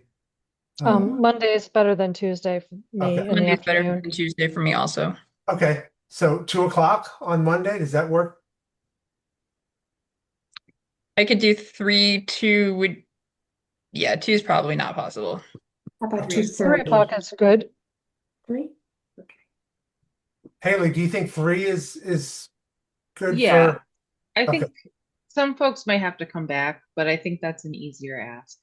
Yeah, Okay, so the library is open then, so as long as they don't have a program, we should probably still be able to meet there. If they have a program, then both we can't meet there and Mary Ann wouldn't be able to come. right. Okay. Molly, is that something you See. could follow up with Mary Ann? Because I think you were gonna check on status for. Yeah, I can also see if they have anything already on their public schedule. Okay. All right, so it sounds like we're zeroing in on Monday, February 23rd at 3 o'clock. Yeah. Great, okay. And as many people as that we can get there is good, Yeah, and it would be recorded. And are we And gonna do hybrid? I don't think we need a breakout, but I do think we need a way to collect I think, messages or messaging that Mhm. people can see. And also I was thinking about what we send out with this invitation. Maybe we need something that is not this full budget with all the lines. yeah, Wonder if we just send like each section salaries and expenses or something like that, something more Yeah. compressed. AJ, the preliminary format that we were using? yep, Yeah, we might have something, Susie, that would meet yeah. that. You Yeah. mean as part of the long range? From plan? what, yeah, no, remember we had, it, the schedule before town meeting, you and I reviewed it, I Oh, put yeah. it together. Yes. That might be the format Yeah, that that's Susie right. would Yeah, that would satisfy be what good. Susie's recommending. Yeah. Yeah. And so if we can get that out to them before the meeting, we have people who will have some feeling, but also some information that we can work with. If So you're if we- okay with it, AJ, I can use that format and just take what we have here. That'd be great. Yeah, and maybe we could even look at that on the 17th. Yeah. And please include me on the budget that you send to Haley, and Yeah. I'll do that. Yeah. Yeah, for the I'm gonna- 17th. Yes, absolutely. I will have it for that. All right. I'm going to send the draft that we've been modifying as we were talking tonight to the whole committee. Great. So is that at the same time as the select board meeting? And does that matter on the 17th? You do overlap, assuming you can't do earlier. I could do 6 if that helps. Well, No, no, sorry, I meant like before 5. Oh, It'd have okay. to be like, How about that. 7? That's less of an overlap with the SB. yeah. I'd rather So- do earlier than later. Sorry, say that again. You'd rather do it later? Earlier. Earlier. Yeah. Well, let's just go with 6:30 and I think let's Haley stick can with our, and we'll just, join us. yeah. I don't think it's going to be, I mean, famous last words, but I don't think it's going to be a 2-hour meeting. I think we're just going to plan an agenda and whatever follow-up steps are needed for that meeting. And George can have the preliminary format, and last time, AJ, you provided a sense of where you felt it should go, so. Yeah. So Possible s- to meet at 6? Yeah. Like, Oh, I could I'll do that. definitely still be in the select board meeting, but I mean, like, if you don't think you need me there, because I would imagine that you don't think it's gonna be a long meeting and you start at 6. Yeah. You'll probably catch me 6:30. at the very end. We start Yeah. at 6:30. all right. Molly's asking if we could, Well, is that okay? I have my every other Tuesday night thing, and so I Um, have to either skip one or the other. Gotcha. All right. Well, That's Does okay. it need to be a meeting? Could it just be something that we No, I th- circulate? I think we need to have a meeting because because I actually really want to hear about like what are some goals that we have for the meet, like what do we want Mm, to accomplish, and like what would be what would a good outcome for this fiscal summit be for us? And I'd really like to get kind of thoughts Do we- about that. do we want to try Monday night? Which is the 16th, Monday's it's a holiday, Yeah. federal what- holiday. Oh, I mean, I don't care. I'm just saying. yeah. I don't think that's actually great for me that night. Okay. So let's just do, I mean, Haley, I'm sure I'll be able to follow up with you. okay. Actually not on the 18th, but on the 19th. Okay. And fill you in on, what the plan is.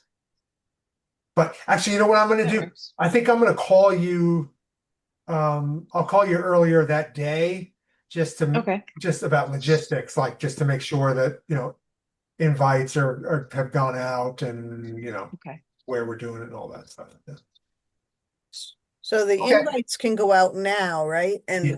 And we're just gonna get the attending material. And so in the invite, it can say, materials will be distributed beforehand. Right.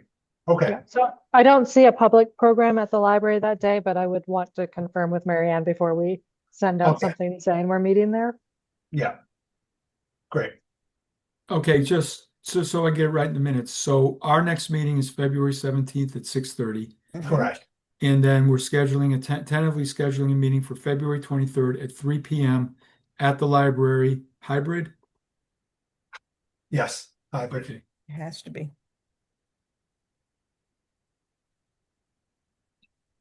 All right. I know it's getting late, but there's a couple of important things. One is I just wanted, because I feel like I'm going to need to follow up with Ryan if we want to sort of push back on this. But I want to talk about the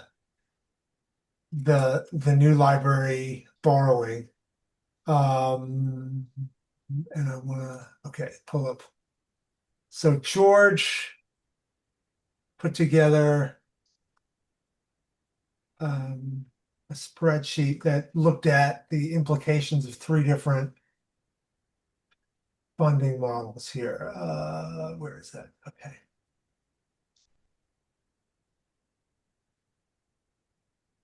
Okay. And so these are basically three different loan terms, 10 versus 15 versus 20 years. So just to kind of refresh everybody's memory, we did have a conversation where I think there was some consensus that like it might be good to talk about a longer term loan for the library building borrowing to sort of spread the costs of the building with kind of future residents as opposed to just those that are going to be here over the next 10 years. And I think I CC'd everybody on an email exchange I had with Ryan about this. Yeah. And I don't know. I think it's fair to say that he was pretty firm in his recommendation that the 10-year loan term was the most advantageous for Shutesbury. But then I felt like, there wasn't a lot of information in his email about the justification for that. And so I sent a follow-up email to actually haven't heard back from, asking Ryan to give us some details on kind of pros and cons of a 10 versus 15 versus 20-year loan term. And so I think we're at a point where I need to kind of gauge how strongly we feel as a committee that ought to be something that is investigated more seriously, because I think as it stands right now, I think Ryan is inclined to proceed with his initial plan of a 10-year loan.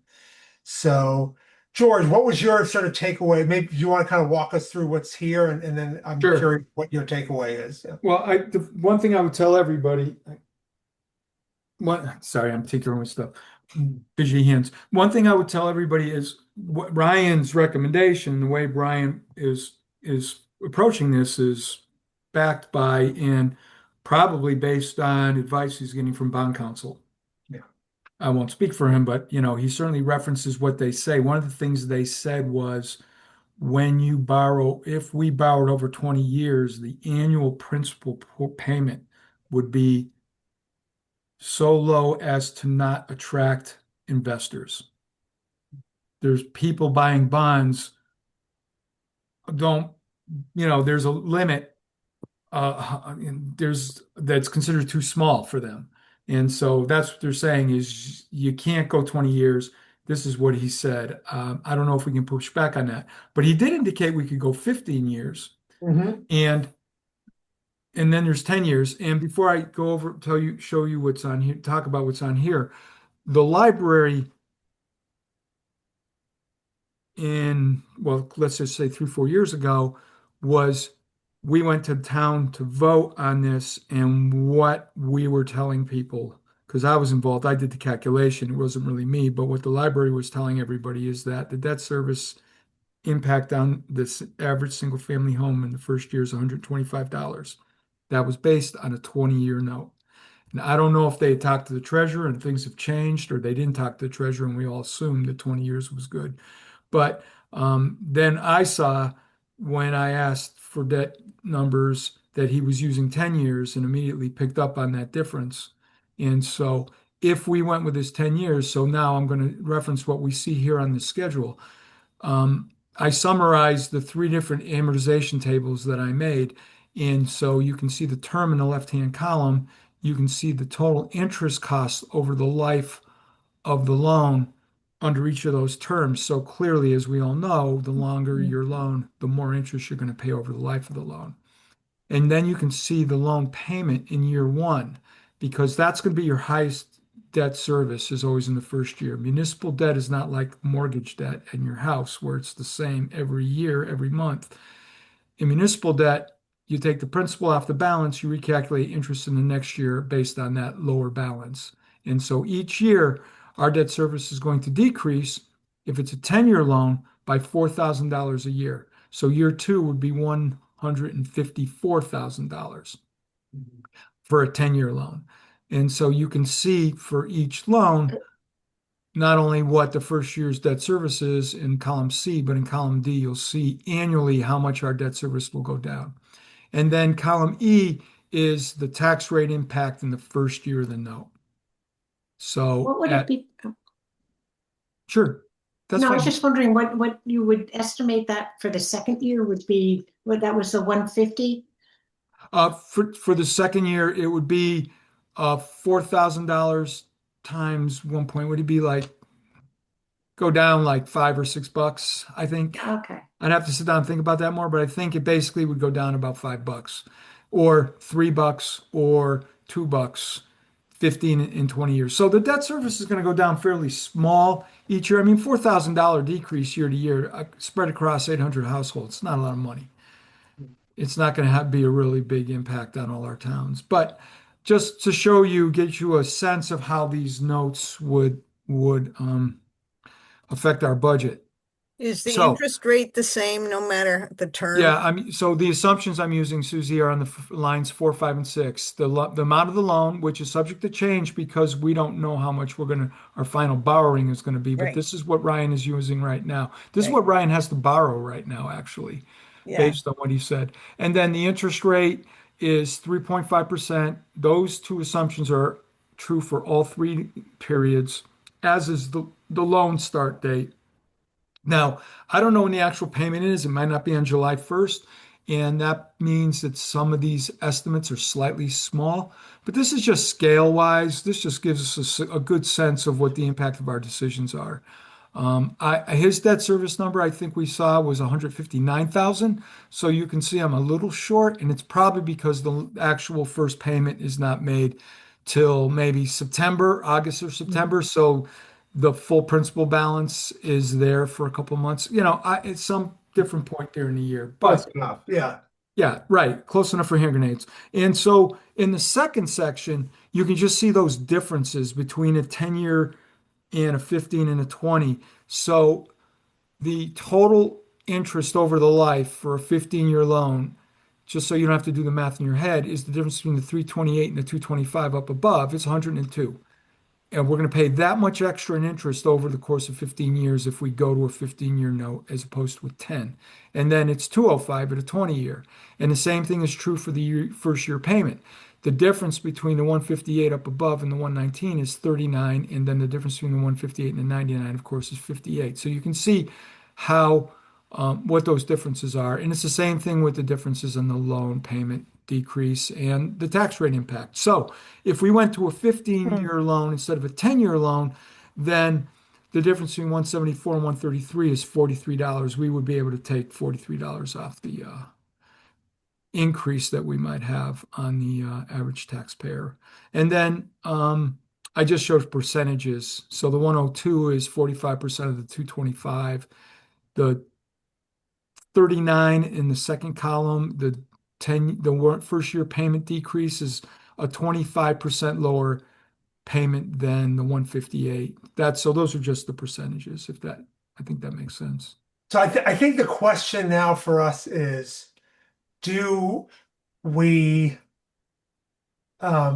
do we as a committee feel strongly that we want to advocate to Ryan to explore, let's say the 15-year, I want to respect his professional guidance and that the 20-year is not a good option. He seemed pretty adamant about that. But he did sort of leave the door open to potentially looking at a 15-year option. So the question is do we feel strongly that that's the direction, the guidance that we would like to give Ryan, Yes. Yeah. It's worth looking at, certainly. despite the additional interest costs over the course of the loan, the life of the loan. I'm Yeah. inclined to say yes, but I Yeah. want to assume I, that. I'll say yes as well. Yeah. And for the obvious reasons, we want to align the loan, the length of the loan with the length of the building, and obviously we can't do that, but we'll go as far as we can. And people are going to be moving in and out of town, and people who are going to benefit from this in the future should also help with that initial cost. Yeah. And I will say, in terms of respecting Ryan and his opinion in that of the bond counsel, if you're bond counsel, you're looking for saving your clients money, and you're thinking the lowest cost loan is, why would you do anything less? They're not Right. necessarily thinking the way we do, and Right. not thinking about the funding source, the tax space, the way we do. Right. So, Right. Right. The client it's not just Shutesbury's residents in 2026. It's in the context of this. It's the residents that are here now and those that are going to be here, over the course of the life of this loan. So I think what I'm going to do is I'm going to follow up with Ryan.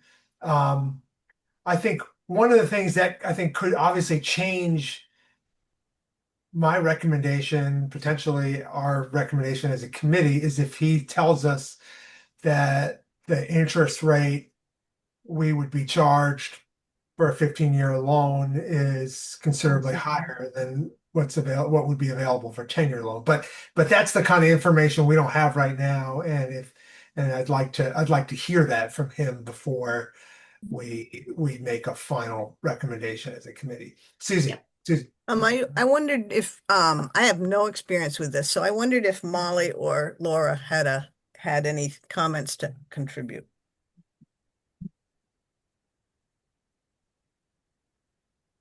I mean, I don't have any experience with this either.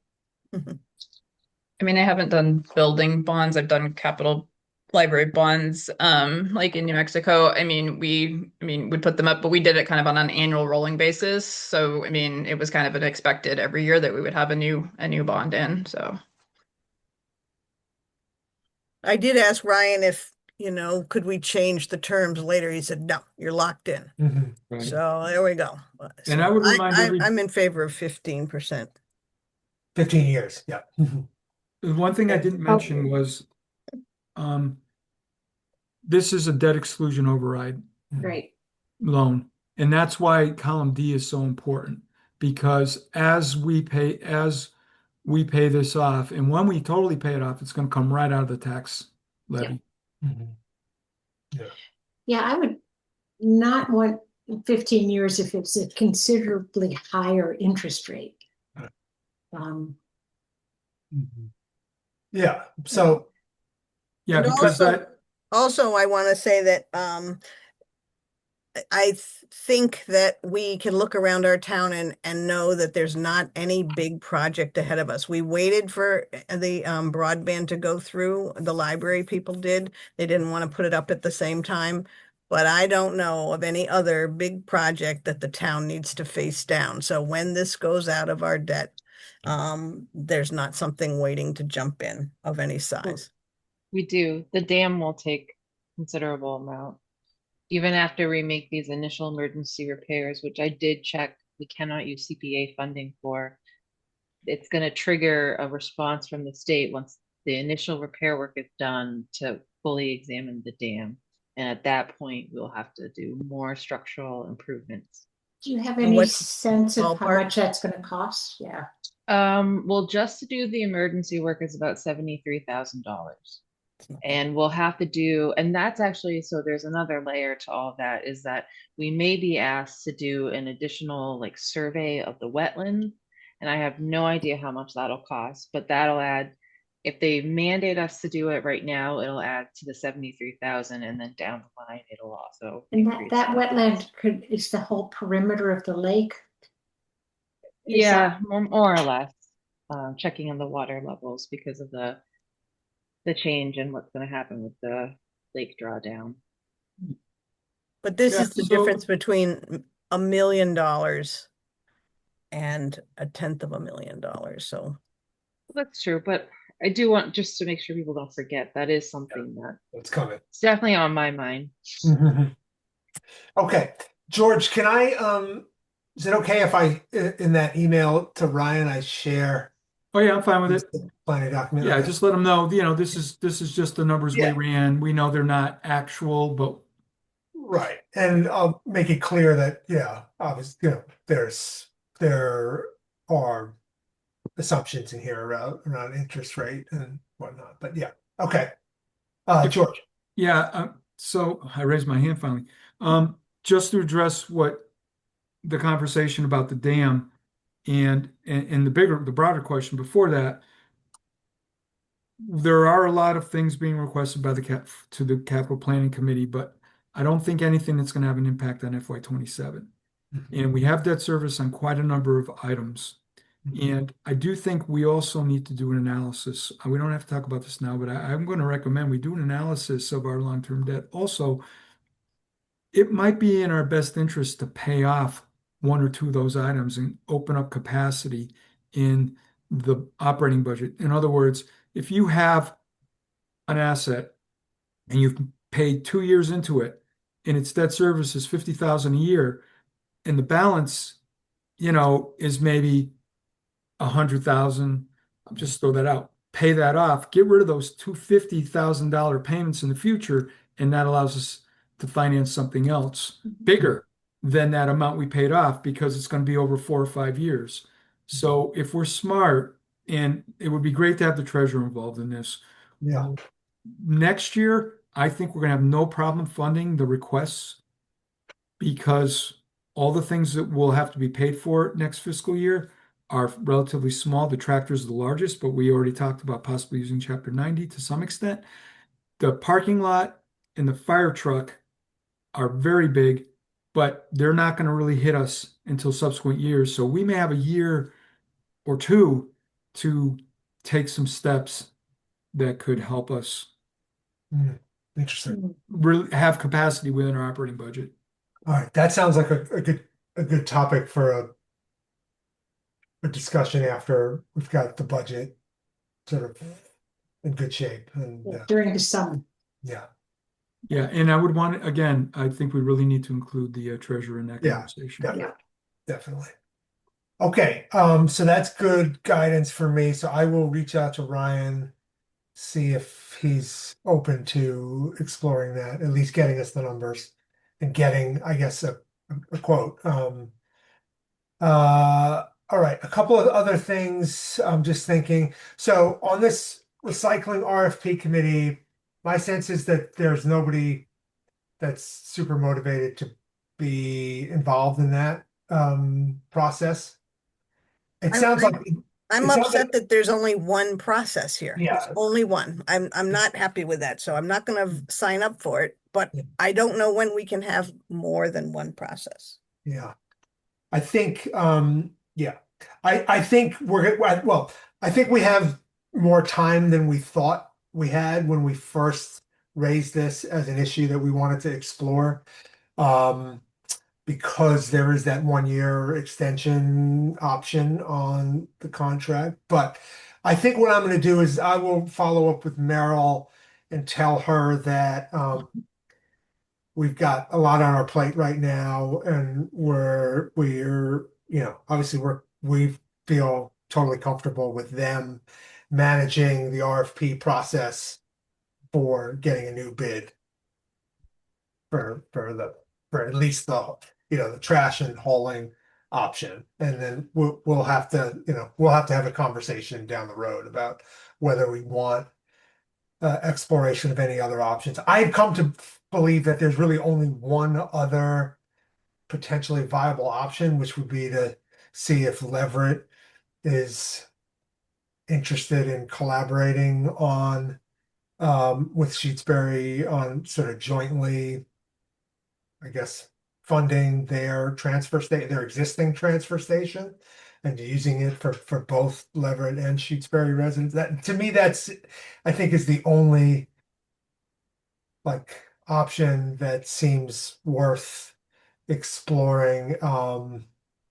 I don't, the feedback I got from them around the idea of us creating our own transfer station was pretty, was, yeah, there But was a lot of concerns about it. Yeah, another option is for us to do an override specifically for trash. right. So that's definitely a FinCom up the alley thing. We Yeah. can say, oh, well, here's what it would cost. Right. And here's how we would fund it. And here's how we would propose an override specifically for Well, that. I don't understand how that works. So when we did this research back in the late 80s and 90s, we looked at what the override was and what 2.5 had added to our income and what the costs had gone up.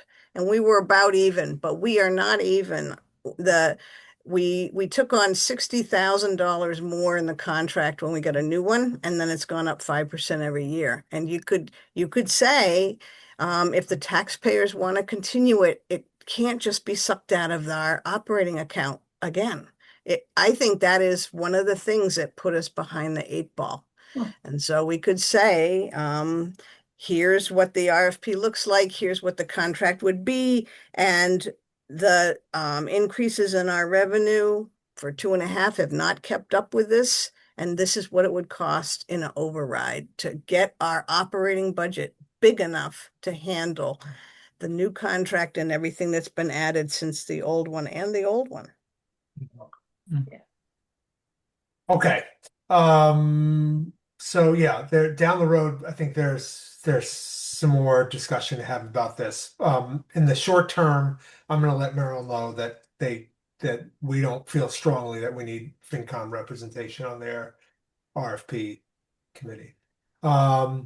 Okay. I'm not gonna, there's a longer Pelham school update, I think, but I'm gonna save that for a future meeting. The short answer is that their short-term situation has gotten a little bit clearer and better. Some of you may have followed this in the newspaper. The superintendent has sort of walked back this proposal to have Pelham send its sixth graders to the new sixth grade academy next year. They are recommending, and the school committee is recommending, that Pelham use some of its school choice reserves to fund a budget gap for FY27 and potentially for you know, use that strategy for FY28. I'm sorry, which reserve? Their school choice Okay. revenue. Okay. They've got like a, you know, kind of the way we use school choice for specific items in the budget. But Pelham has created a group to study sort of the long-term plans. And I let John know that Shutesbury has sort of had, you know, started a kind of planning process ourselves to think about, you know, what our capacity might be to kind of help support, you know, Pelham students if that's the direction they feel they need to move towards. So he was very happy to hear that, and he said he will let this new sort of committee know that at an appropriate time they ought to talk to Shutesbury about, you know, kind of what a potential collaboration might look like. So I think there's a process that started. There's a group that Haley pulled together. I participated in that to talk about this. It included this the superintendent, it included the principal, the finance director for Union 28, and so you know, I think we'll be prepared if this is a real opportunity for us, and that it's clear that that's not an FY27 opportunity, would be probably at the earliest an FY28 opportunity. So that's that. Okay. I think the only other thing. Oh, Susie, do we need to talk about the boiler repair costs, or can we save Oh, that to yeah. our next meeting? Yeah, I think we need to have a meeting with the building committee to discuss the difference between repairing and maintaining. Mhm. They are faced with $8,000 worth of, was it an eight? Yeah, $1,000 worth of invoices Mhm. from Jamrog that were October, maybe September, October, November, December. Mhm. And clearly, it was repairs, not maintenance. They're not changing filters. They're not simply changing fluids. They are repairing this. And let's see, did I send you the Yeah, invoices? Yeah, I forwarded yeah, you. there's a whole bunch of them. Yeah. And I feel like we need a clarity of when we expect somebody to repair something or maintain something out of their own budget. This happened with me and Lenny. All of Lenny's expenses were just maintenance. There were no repair dollars. And so the town voted to give him $5,000 for repairs. With the school, I believe with the building committee, we could plan how maintenance costs are differentiated from repair costs. And then we've talked about the fact that it's a 50-year-old building. Yeah, so there's going to be repairs. I do think the issue about having a preferred list of vendors for repairs is important. It hasn't happened that I know of. And somewhat they stayed with the Jamrog because they were deep into it. But it was clear to me from the invoices that Jamrog was repairing but not giving a bigger picture, and so they kept being called back. So they weren't saying, "Oh yeah, this boiler's this old. We need to go ahead and maintain these things by replacing them before they break." So, anyways, I think it's the building committee who would be in charge of having this discussion because they see all the buildings and they would know that the 50-year-old building probably needs, I could be town money, in a maintenance for items. Mhm. I mean, repairs for items that happen. Okay. All right. Well, I need to have a conversation with the building committee with Frank anyway, so I'll mention this to him. Okay. AJ, that's a really good tie-in to some of the things I'm proposing to add to the Oh yeah. budget for FY Yes. Yes. 27. Yes. I'm sorry. I Um, forgot to bring that oh, up. that's okay. All right. So I let know me, everyone probably wants to leave, Yeah. but it should be um, pretty quick. yeah. So, let me pull up your document. And I believe everybody was sent this,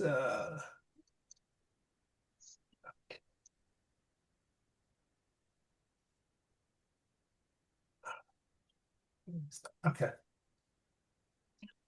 So I'll just start with the two, I think, easier ones to digest, which is the deep cleaning that should really be happening probably more than bi-yearly, but I think that's a good starting place. Mhm. Someone to do all the carpets. When I started, there was so much dust, and everybody who came in after the town hall was clean said I can breathe easier. So I just feel like the building needs a little bit more TLC, a little bit, more than we're giving it now. Mhm. And MMA and Suffolk are doing, they do this every year. They have a municipal finance seminar, and I would really like to send Brennan there. I think he has a lot of potential. I think that the town could be using him more effectively. He's definitely sharp with numbers, and this would be, I think it's a 5-week course. You work with other finance directors from other communities. You're in a cohort. You go through all the budgeting basics, explaining different revenue sources. And I took it as part of my training, and that was actually one of my favorite courses, and I didn't think it would be. So I'd like to give him that opportunity. Mhm. And then, so a facilities manager is kind of the much bigger ask. And actually, I did talk to Anne at this school, and she was also very interested in that. So that was a whole other separate memo that I had attached. But I think we've gotten to a point where we just can't manage the way that all of our buildings, and we really need like a professional. We need somebody who talks the language, who understands, who can help us make all those long-term plans and keep track of maintenance schedules and inspection schedules and all those other things that are just a lot on other people's plates. Mhm. Do you think that So could be shared with another town possibly? it could be, or, 40 hours a week, I think it's justified, but especially if we're going to split it between the town and the school. But we could also look at trimming back the hours, that's totally possible. Mhm. But I just think that, when I got here, it was clear that that wasn't really happening.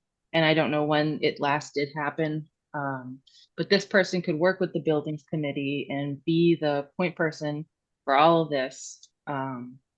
Which I think would be a tremendous asset to the town. And, they'd need a small expense line. We'd probably have to pay for some professional licensure or training. But I think the investment in creating this position will easily save us down the line. I don't know that we would have $8,000 in invoices if we had a facilities person who could have looked at that when they first didn't put the roof over the pipe and all the water came in. Mhm. There's a lot of that around town. There's a lot, we talked about it a lot tonight. There's a lot of deferred maintenance. Um, this is a good way to kind of get ahead of all that. So I had a couple thoughts about this Mhm. specific. So one was about sort of like, I guess, a question about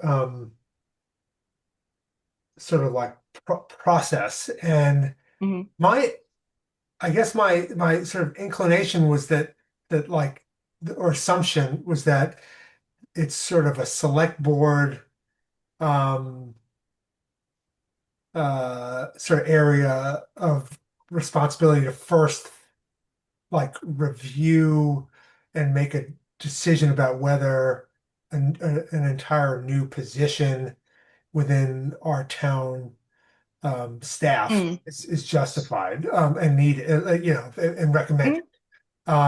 So and then a like a FinCom role to maybe think through some of the financial implications of that. So I guess I'm wondering if that was your thinking as well, and if you thought about presenting this proposal to the select board. So that guess I that have. okay, Individually, I've not done this at a meeting, okay. but individually, I've talked with them and they are definitely in agreement that we need to Mhm. kind of create a better process for how we're doing this. Okay. So that's okay. So that was one thought I had. So I think I would feel more comfortable sort of having this discussion if we had sort of a decision or decision-making Mhm. authority saying this is something that we are recommending. We want to create this position. We want to put it in front of a town meeting, and Mm. we want to build a budget for it. Okay, so that's one thing. Second thing is I'm wondering if, we do have this town building fund, Mhm. which I'm wondering if maybe some of this cost could be offset by what we have been contributing a little bit, like not consistently, but certainly in the last few years, for a few of the budget years, we've been contributing a significant amount of money to a building maintenance and repair fund. And I'm wondering if a portion of that would actually could be spent to fund this position if that's the direction we end up going. I think it's definitely possible. I kind of wanted to bring it here first because I know the select board is going to say, "Did you talk to the finance committee?" Yeah. And I'm meeting with you before them. Yeah. Um, but yeah, I mean, I think that could definitely be part of it. I know Marianne has a brand new HVAC system, and that's going to need to be maintained and cleaned and all that. And I am not an HVAC expert. I don't think you want me changing the filters. But, or I think about the highway department roof and what's our plan for that? That was, I think, at one point, either in the capital plan or in the decarbonization roadmap. There's just there's a lot of work, and especially if we're going to be looking at our old library building and not knowing what we're going to do with that. This is the type of position that can make things a lot easier for everybody. I guess I have one other Mhm. sort of thought, which is I'm wondering if this is a role that exists in other towns of our size, of any of our neighbors, like does Leverett, Pelham, do they have somebody in this role? I'd be curious to know that. Let me see. But that's why I was wondering if it could be shared in some way. Yeah. Well, some places it's just like your custodian takes care of that, so it might not be the exact same name. Mhm. But I can look at that. Okay. I think the deep cleaning, I'm thinking that probably ought to I mean, I certainly can see the value of that. I'm wondering if there's an existing line that can be bumped up by the amount needed to cover that every year, and I'm not sure what that would be. Yeah, if you go up to We town leave government, there. We've got building maintenance in there. I mean, yeah. It could be. Is that what we were going to use for the library carpets and the windows eventually? Because then, yeah, it would make sense just to bump up yeah. the line. So I Yeah, guess there's an equipment maintenance, an equipment maintenance, which I feel like is not quite the right, but but it's not repairs, and there's really Yeah. nothing else. yeah. Not there anyways. Mm-hmm. Other general government, is there anything down there? No, No, I don't see it either. but there is wait, what is that $10,000? What is that? What is that?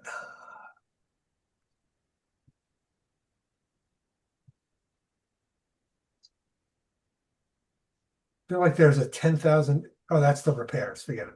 Yeah.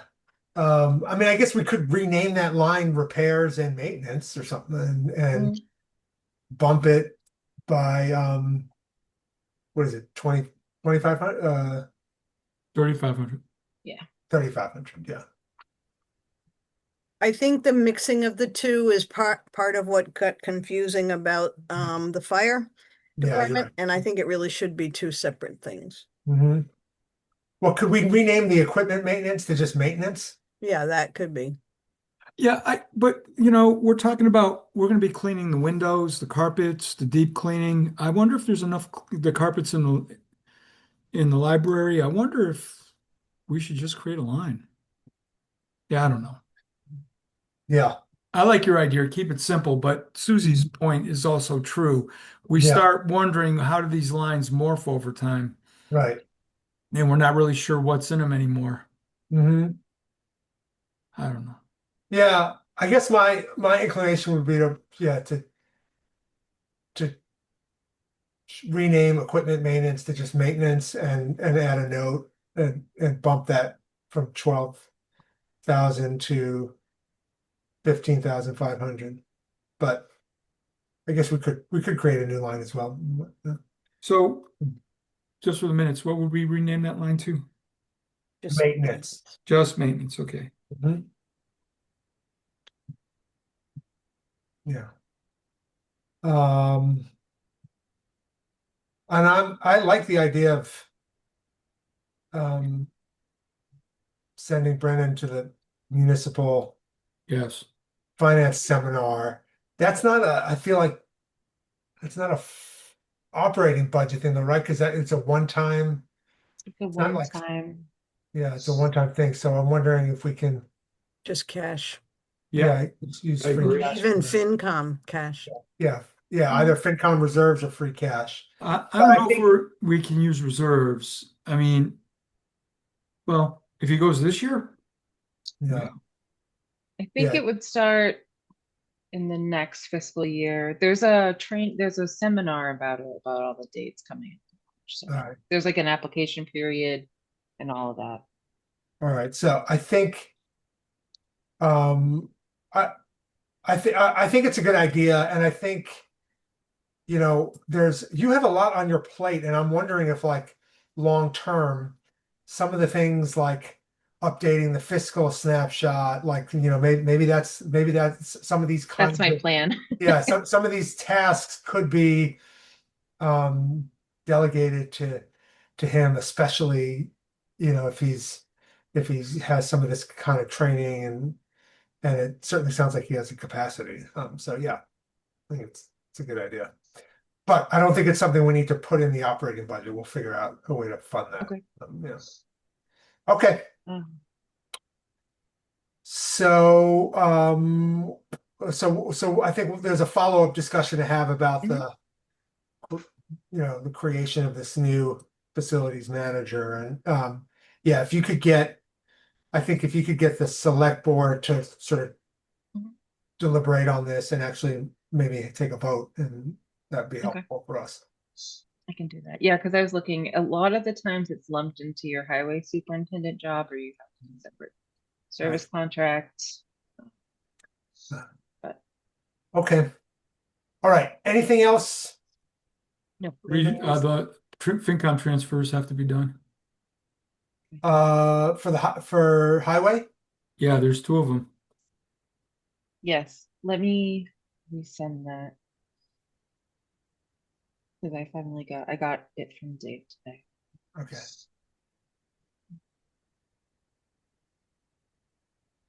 Actually, do you want to put them up on the screen if I give you?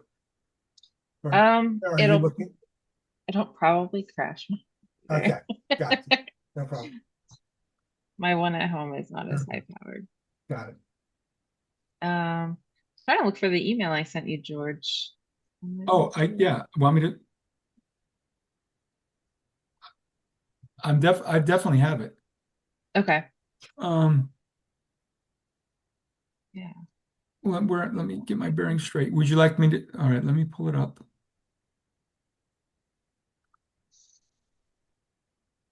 So oh, you didn't send this to everybody else? Okay, I No, can I share the think I screen. forgot. Yeah, I just you should be able to share it directly now. Yeah, if I could just get my bearings straight. Oh, wait. Oh, there we are. I'm sorry. Yeah, it's because I'm doing the minutes. I'm all over the place. Okay, so there's the request. So there's two requests. One is for the highway materials line for 6209, and then the other request is for machinery maintenance for Yeah. 5,000. Came in more than he thought. I thought he was talking about 2,000. Oh, I don't remember that. No, I think it was going to be much higher. Yeah. And these have already been paid, right? These are, I think these are what he needs to get through the rest of the year. I see, got it. Okay. We know that the machinery maintenance is at 0, and he's been going through a lot of material, Yeah, and the material costs are higher. I mean, actually, if you look in bold down here, you can see.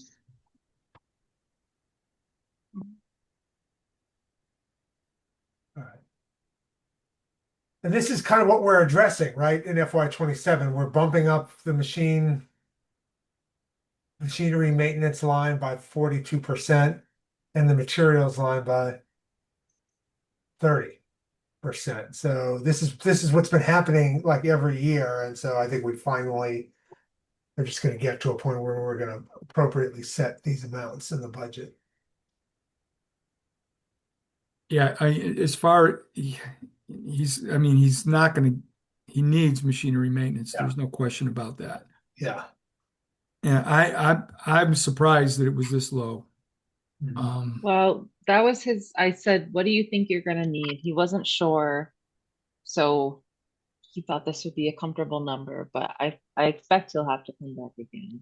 I mean, we don't know what mud Right. season will bring.